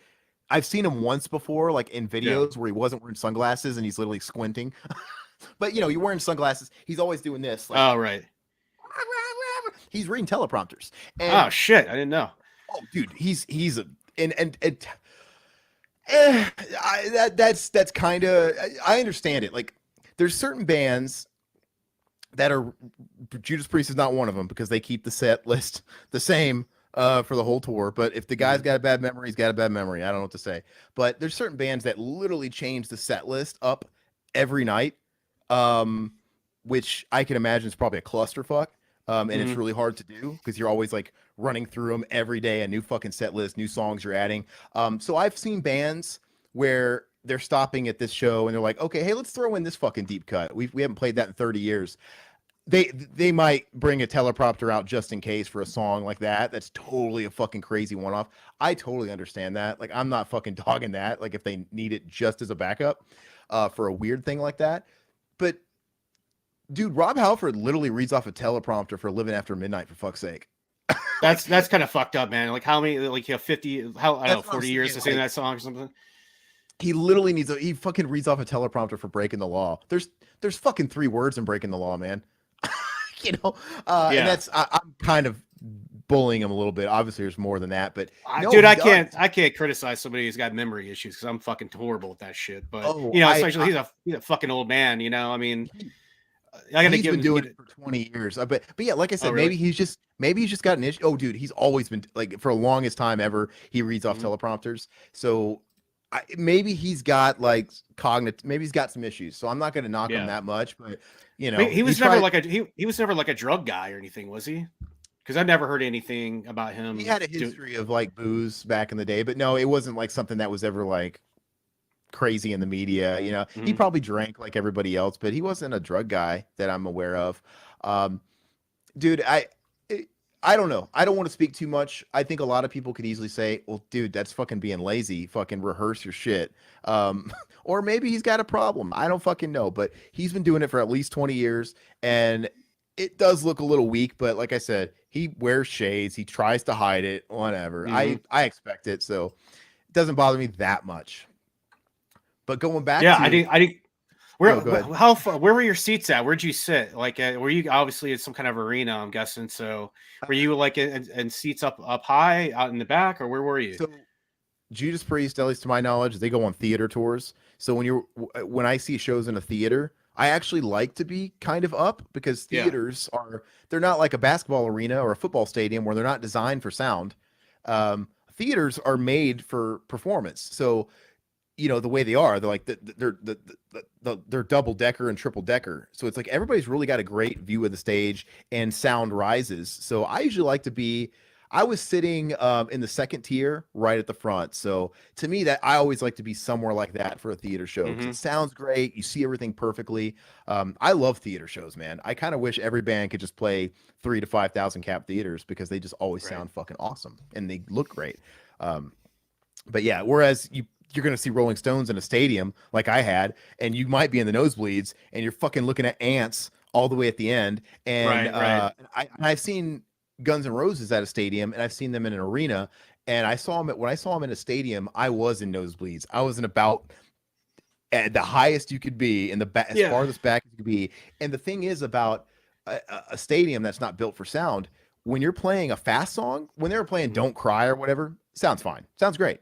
But when they're playing "Welcome to the Jungle" or fucking anything off "Appetite for Destruction" that's really upbeat, the sound doesn't travel that fast. It's not like light. So by the time I would literally see Slash ringing out a power chord and I would hear it half a second later by the time it reached me up Mm. at the end of the dome. And like that sound bounces. It would bounce off the dome ceiling and it would just be like reverby. Right. Right. Um, so if I'm seeing a show in a stadium, especially, I'm gonna pay for good seats because I know what it sounds like in the way back. But yeah, anyway, sorry, that was a long-winded answer. Well, yeah. I mean, I was curious because it sounds like your venue was a little different than mine, but I was at the Prudential Center, so I was arena, and it was like I was on floor, and I would probably never get floor seats again because you have to stand for the whole goddamn show, or else you're not going to see anything, right? I think it's better Mhm. kind of be up, maybe on the sides near the front, so you could sit down and still have a good view of everything. But I was in on section F on the floor, and I don't know, man, I wasn't feeling the vibe. That was the first time I ever done floor seats before. And of course, you have seats, but if you sit down, you're not gonna fucking see anything. And people pushing Wow. their way through your shit all the fucking time, and um, I don't know. The Prudential Center, Let me it see if I holds a can. it holds about 16,000 people. Let me guess though, did they half dome it? Did they like move up the stage to where it was half dome? I would There's say like 2/3. because there's even more than half. Yeah. So Yeah. not to diss Judas Priest, I wish they would fill Mhm. 16,000 seats, but they're just not a band that's going to fill 16,000 seats. So yeah, whenever a band can't quite sell the tickets, they just move that stage up, Right. and Right. yeah. So I imagine they had to do. They probably sold about what 5,000 seats, kind of like our theater, but yeah. Um, Well, that's cool though. Yeah, so it's probably a similar type of vibe. I mean, it was probably just as Oh, it was close. it was And it was fine. It was just I was a little annoyed because there was there's fucking people in front of you. They're holding up their goddamn phone through the whole thing. I Tall dudes, it's just like I there's no getting around them. You know what I mean? it's called getting old, man, because I love having seats for a lot of shows, Oh my and I god, like dude! Yeah, my back was killing me by the end of the show. and I love like I said, if I'm going to see a show at like a dome or like an arena or anything like that, Right. I love side stage. I love sort of catty cornered side stage. You Hmm. get a great angle. You could even be in the second tier and still have a not be far away. The worst Yeah. possible place you could be is in section 103, right? If the stage Hmm. is all the way back there and you're in section 103 on that little map, that's the worst because you're just super far away. Um, So when this is we, I was like right here, like yeah, right back here, and I I can probably see would have it. rather been like maybe around here somewhere.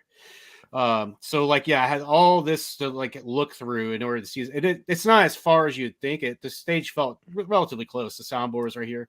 But yeah, it was just I was kind of annoyed, and I would have liked to have been over here just sitting down probably. I can't see where you're marking. I don't see your cursor, but like Oh, what okay. section? Oh, What okay, so section is? I was in the back part of F.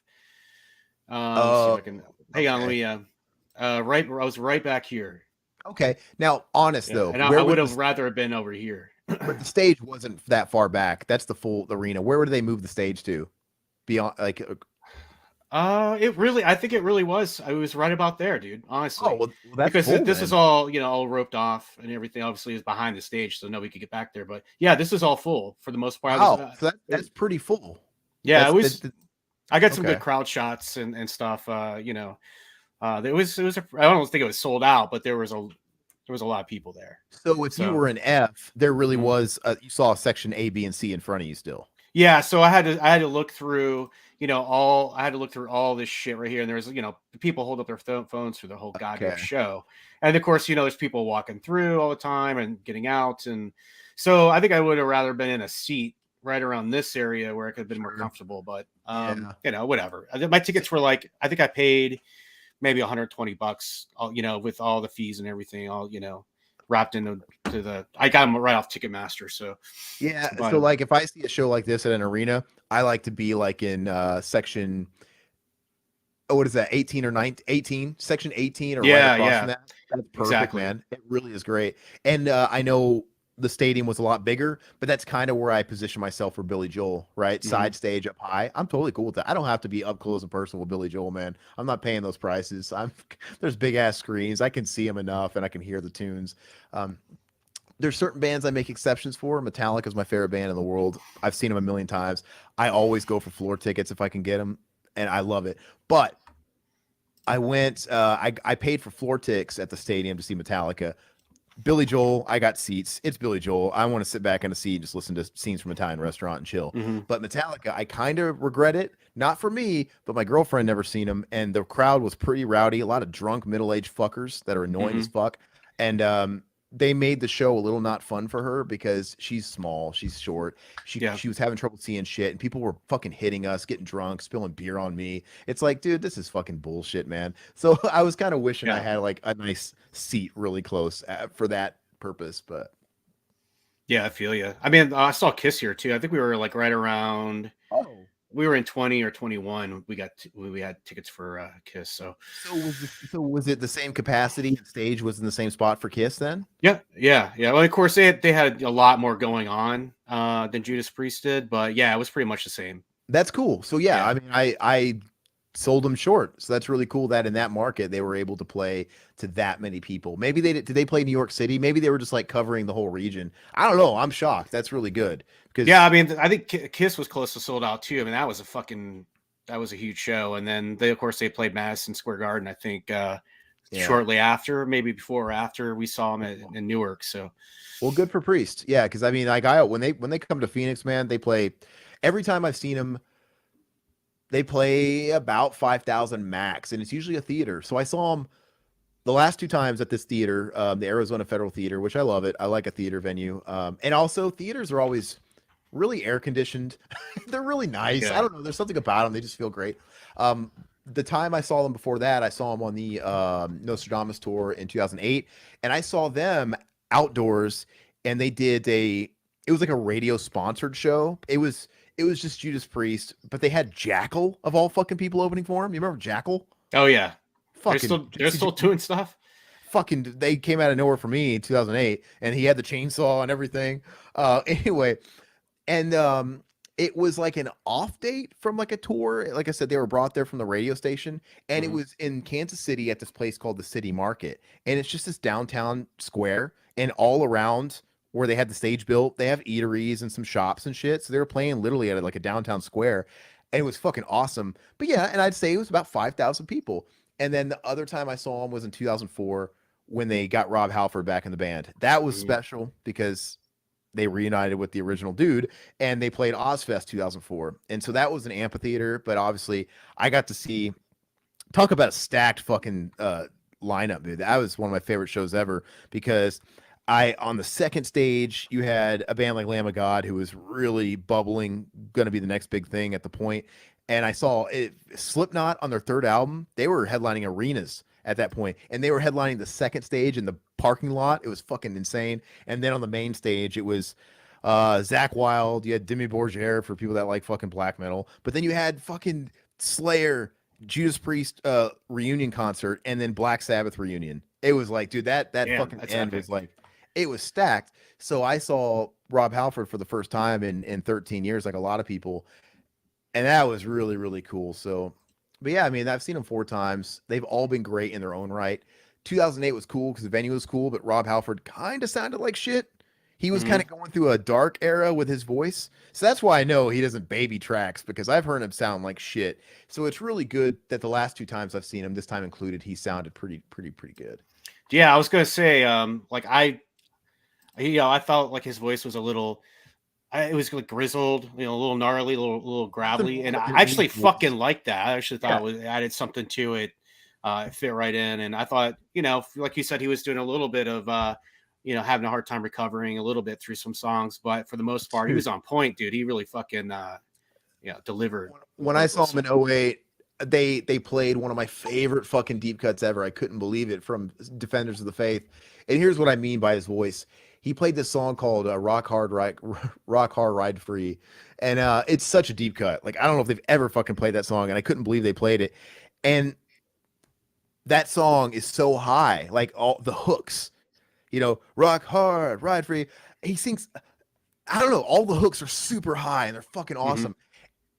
And he just fucking rock hard all night long. Like, what the fuck are you like? Take it out of the set. Don't even Yeah, butcher it. Like, if you can't, it's like Uptown Girl. It's Uptown Girl. You can't avoid it. Those are the right, hooks. right, It's like if right. Billy Joel went up there and was It's the like, identity of the song, Uptown Girl. Yeah. And it's like, Yeah. dude, why'd you even fucking bust my balls and play this fucking song? Maybe he wasn't supposed to, and maybe he just was having an off night and just His said, highs "Fuck were it," bad. His highs were bad in that era. I don't know. Mhm. There's a lot of bands that go through that. Like Metallica, he went through a dark. James Hetfield went through a vocal dark period. I'd say 2004 to 2006. He just had a rough couple of years, Mhm. and then he got good. He picked up again. So every band kind of goes through that. I don't know what the fuck it is, but I mean, dude, it'd be really hard to sing like that for decade after decade. You're doing what, 15 to 20 shows on a tour, maybe even more than that.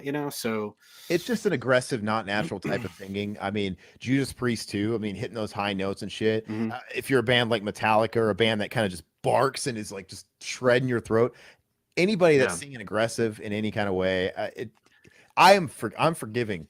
I am yeah, forgiving when bands like this show their age in their voice. I don't knock them at all. yeah. Like I said, I couldn't have been happier with Rob Halford's performance. Like Oh man, yeah, I'm not expecting 1980 Rob Halford. You're an idiot if you yeah. do. And if you do hear 1980 Rob Halford, be suspicious.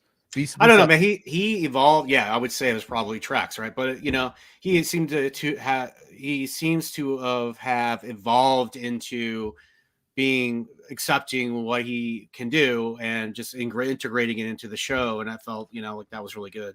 and that's not to be Um, shit on either. A band that did that wonderfully. I know they ended a couple years ago, but Black Sabbath. mhm, It's like I saw Black Sabbath twice. I saw them in 2004 when they reunited for an Ozfest, and I saw them on their farewell tour here in right. Phoenix. I don't know, 4 or 5 years ago, whenever that was. And they're real smart because Ozzy has sounded like shit for a while. And I've seen Ozzy solo. He sounded so bad he quit the show early and was apologizing profusely. He didn't even play Oh Crazy Train. man. He quit before the encores. I didn't hear Crazy Train at an Ozzy Osbourne concert.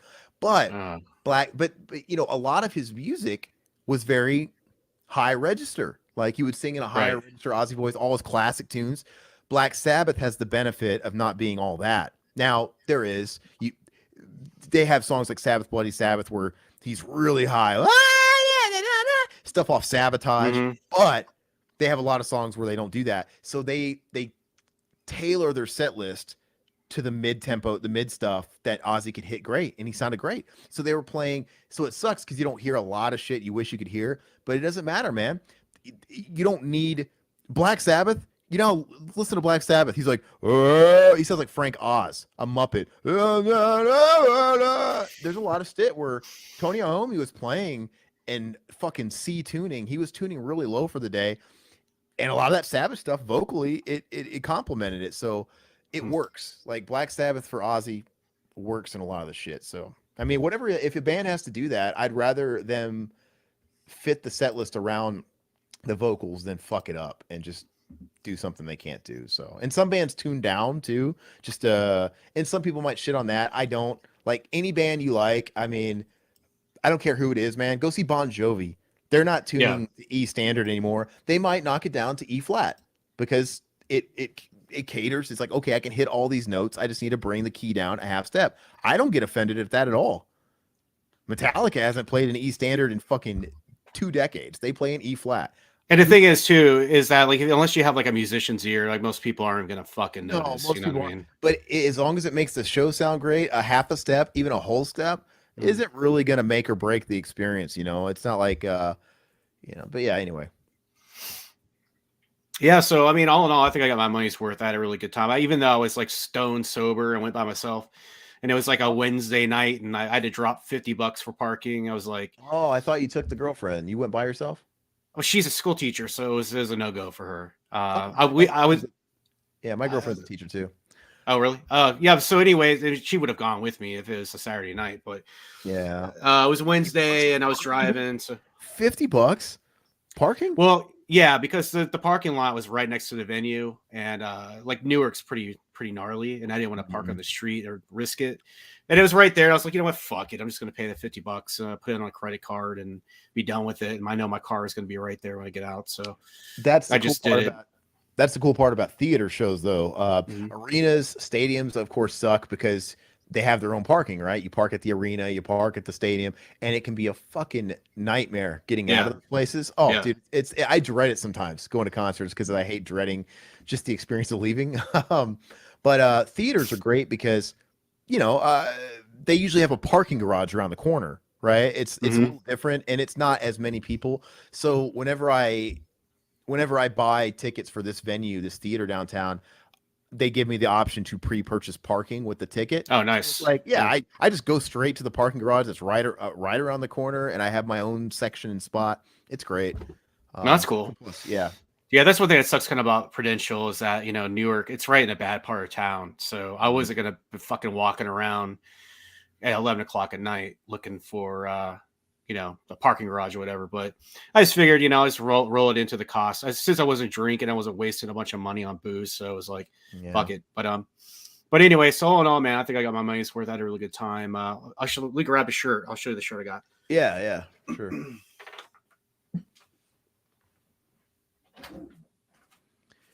Now Josh just has to see Iron Maiden now. Got to start checking off all those bucket list bands, man, before they die off.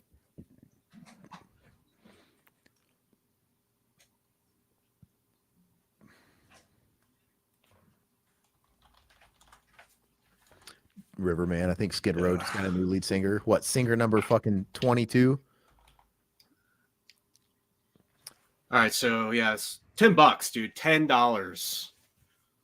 I don't know if you can see it. Yeah, I can see. It kind of went out, but I did see it. Is that the front or the back?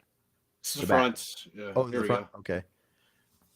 And you know, they just copy basically what the merch is. Yeah. It's got the tour on the back. I don't know if you can see it. But fuck. Yeah, I can see it enough. Yeah. Anyway, $10. You know, fuck it.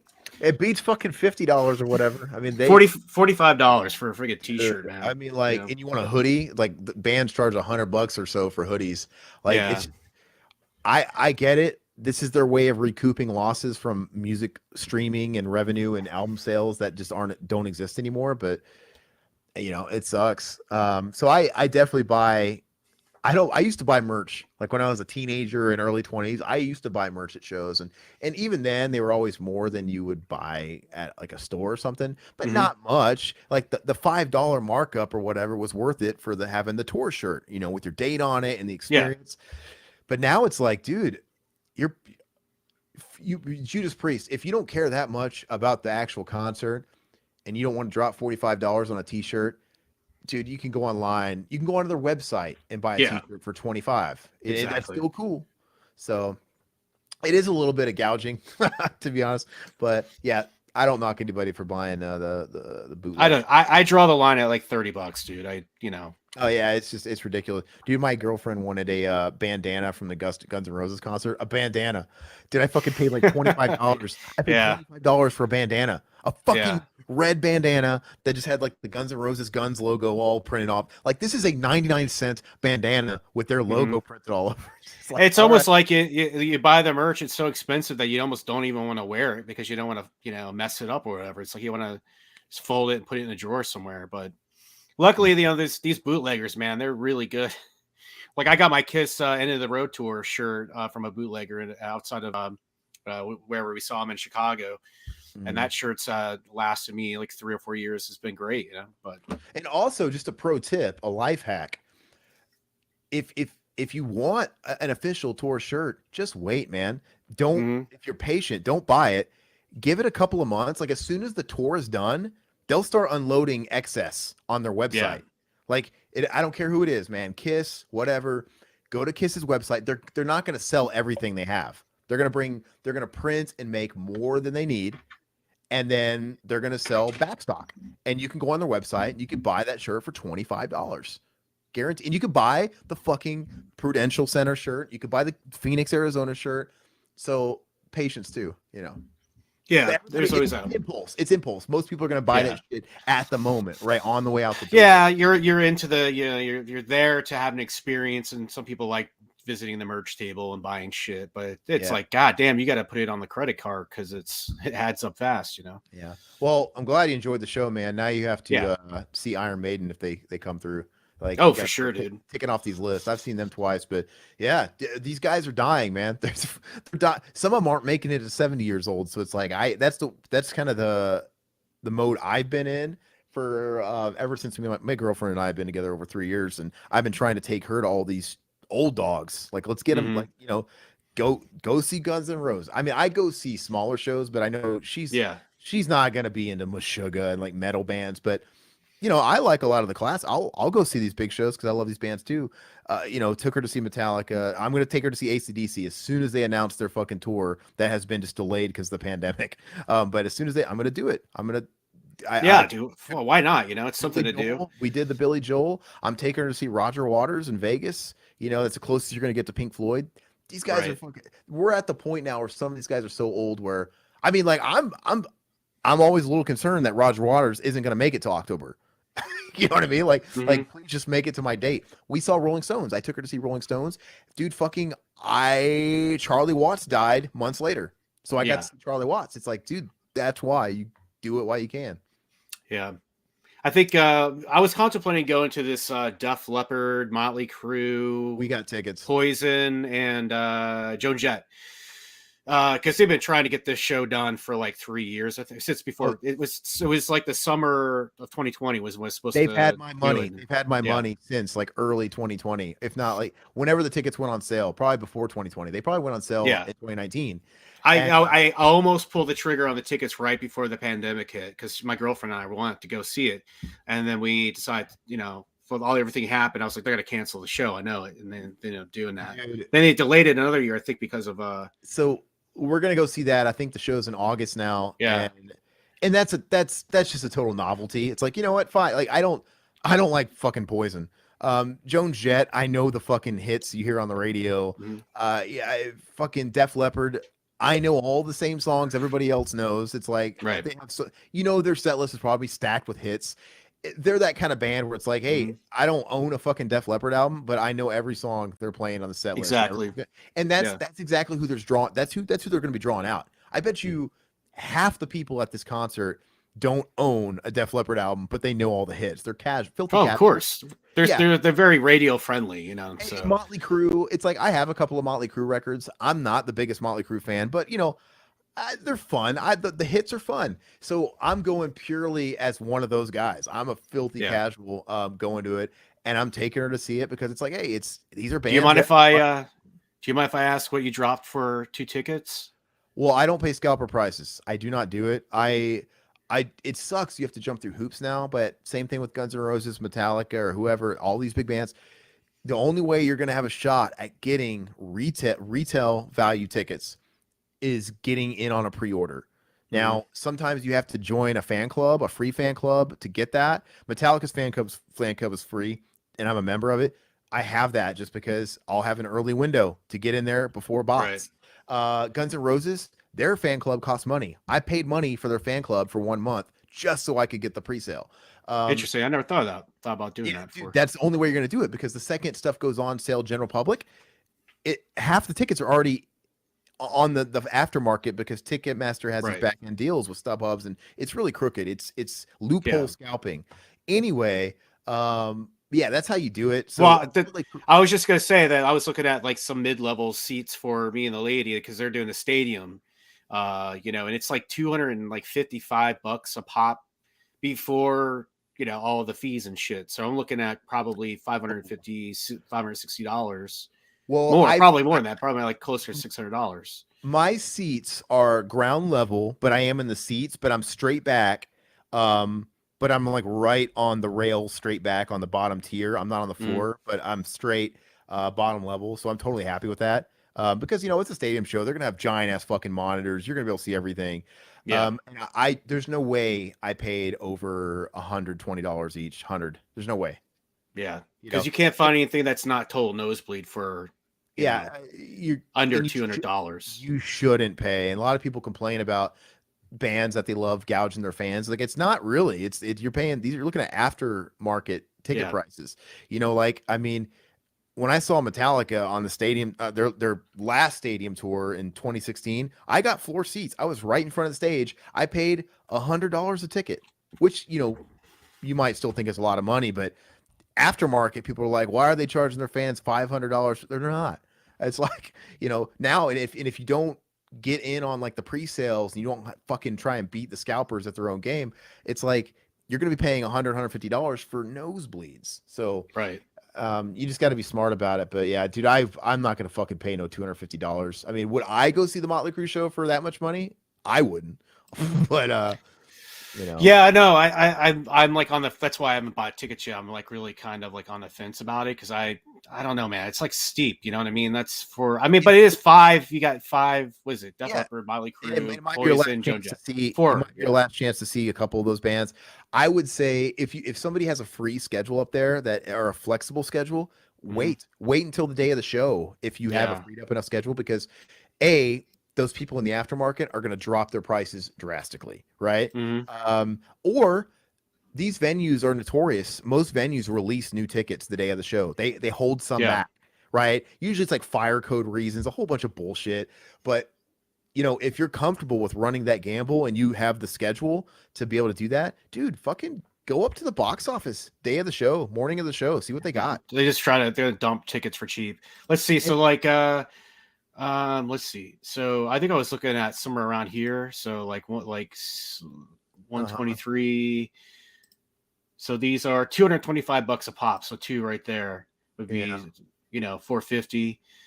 And now, that's just mid-level seating. It's not even like, Well, that's still on the ground level though, right? Or is that no? Yeah, that's got to be the ground level though. The bleachers, like it's a baseball stadium. Yeah. Right? Yeah, it's still ground level bleachers, but you're just not on the floor. So, like, I don't know, maybe those types of tickets might have been 150 retail. I don't know, but like, so I'm in a football stadium, so it's not really the same. But the equivalent, I'm straight. See that little gray area in the straight back. What's that little gray area straight back from the stage on the ground level? Over here? I can't see your cursor, but Yeah. yeah. So So go down. this area here, or No, go straight no? down from the stage. Straight down, like yeah, right there. Yeah, So I would be like right right here. there. That's No, $674 a pop no, right no, no, no, there. no. I'm not that Oh, sorry. close. Go down to the gray. Yeah, straight down, down, down, down. Oh, back here. Yeah, right there. Back I'm here. on the Yeah. equivalent. That's my equivalent where I'm at. And like I said, I probably paid 100 each before fees. So, and that was totally face value. That's Which, worth it. I think that'd be worth it, you know? yeah, yeah. I mean, definitely. I still think it was overpriced because I bet you $1,000,000. You know, if I wanted to be in front of the stage, I bet you I could have got like right in front of the stage for $300, which at retail. But I still think even that's gouging. But the thing is they have to pay for the show when you have that many bands on the package. And you know, the bigger show you want, the more pyro, the more stage that all costs money. And a lot of it has to pay for the show, and they have to jack up prices. I mean, and I bet you $1,000,000. These prices are expensive anyway because you know they're not Guns N' Roses or U2 or Metallica where they can play the stadium on their own. Let's face it, they have to get 3 headliners. They have to get multiple headliners to fill a stadium, which that's fine, but they're all going to command a lot of money. It's not like they're paying an opening band. They're paying Def Leppard. They have to get Def Leppard and Motley Crue are going to equal cuts. Poison's direct support. I'm sure they're getting a decent cut. Then you have your Joan Jets, who's like technically the opener. These people are all going to get decent cuts, and they all have big fucking stage shows. They all have to lug around on fucking trucks and shit and load up and people to pay and put. Yeah, so it's gonna be a fucking expensive ass show, but you know. You might find it to be worth it, man. I mean, like I said, it might be the only time you get to see a package like this.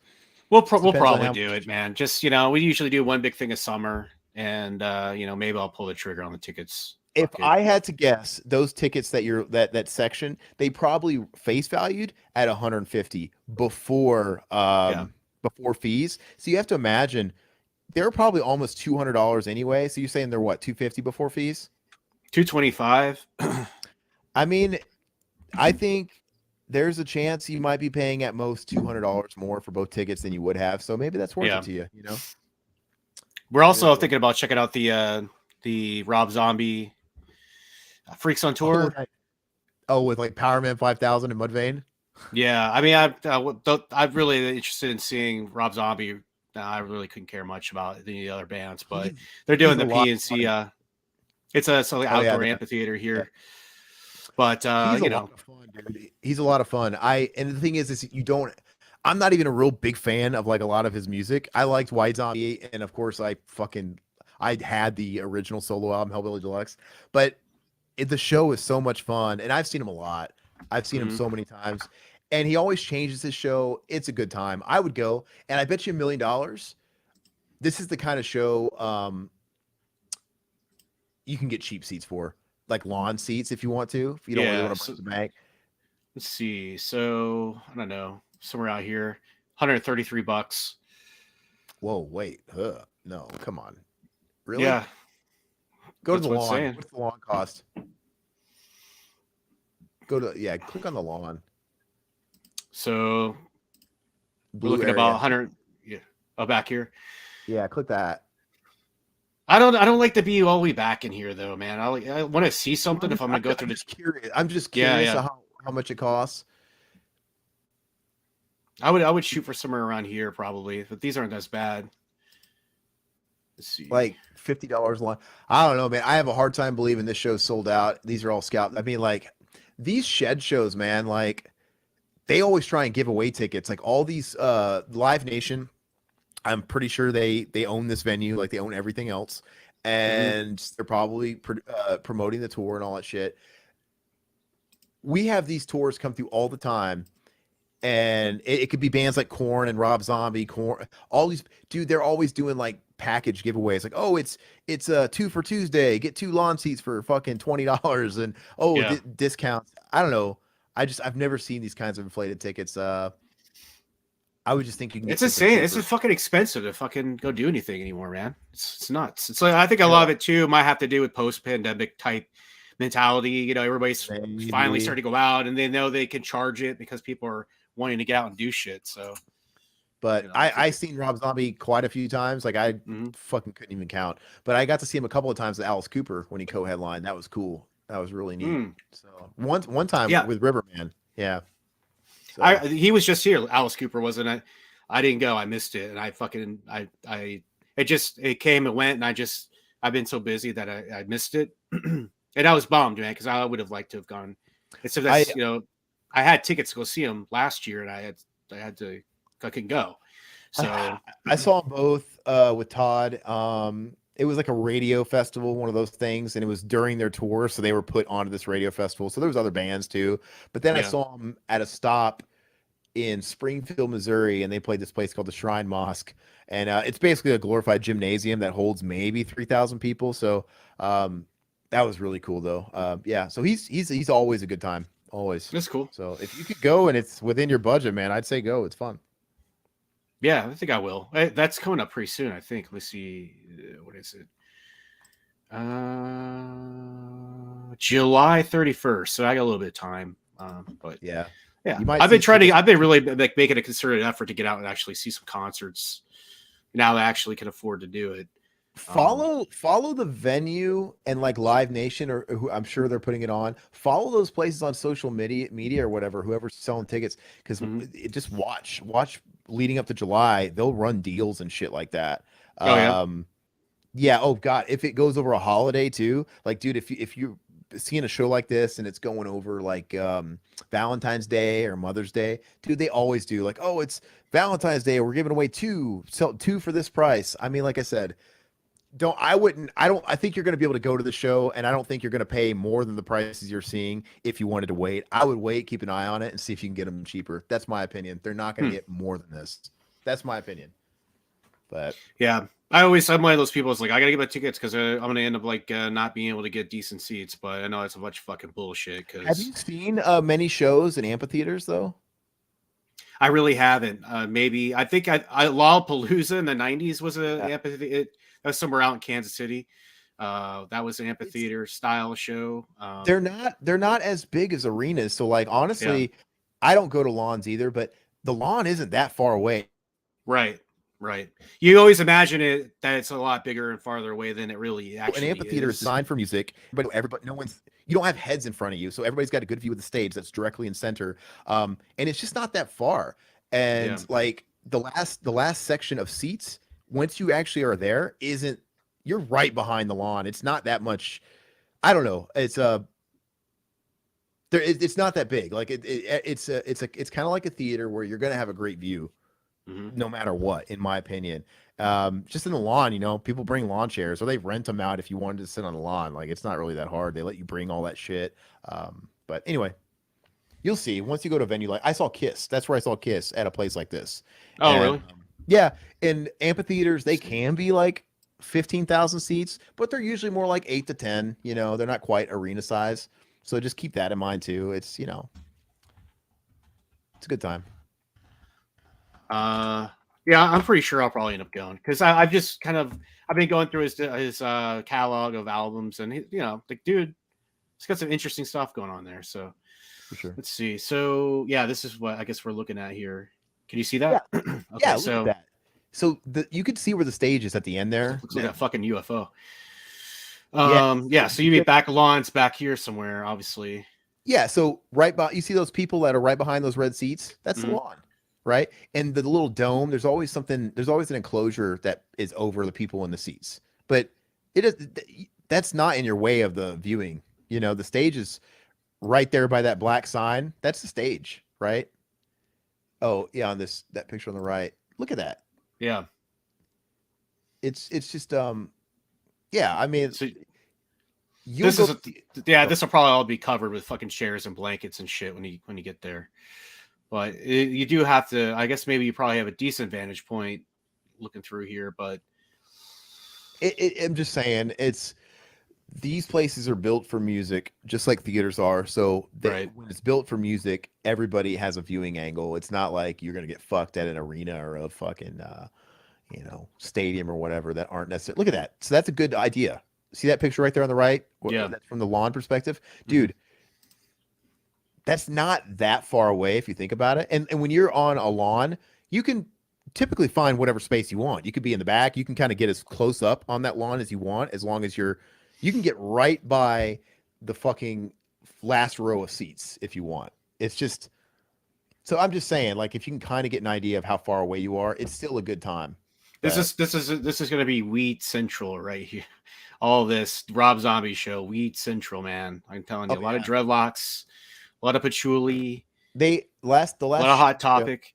the last shed show I went to, I wasn't in the lawn, but Hmm. they it was Slipknot, and they shut down the show early. They had to stop early, and they left because the people in the lawn started a fucking big bonfire like Woodstock. Ah, Jesus, And yeah. they had to bring in all the fucking cavalry, and they had to.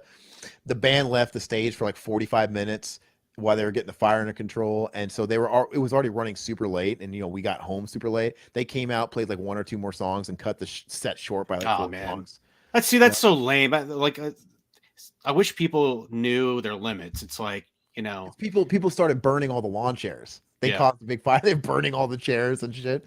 But anyway, but bottom line is, like, some people think that's where the party is, and it kind of is, like, on the yeah. lawn. But there's not going to be a terrible viewing, is all I'm saying. No matter where Mm, you decide to go, you're not going to have a bad viewing or experience, in right my on. experience. But Cool, man. Well, we're headed towards 2 hours here, so let's just wrap this up real quick, guys. Any final thoughts on Judas Priest, the show you saw in Arizona, the 50 years of metal tour? it was a solid show. I was disappointed because there was really nothing special about it to like celebrate 50 years. It was just another Mhm. Judas Priest show. But with that said, it was solid. It was fun.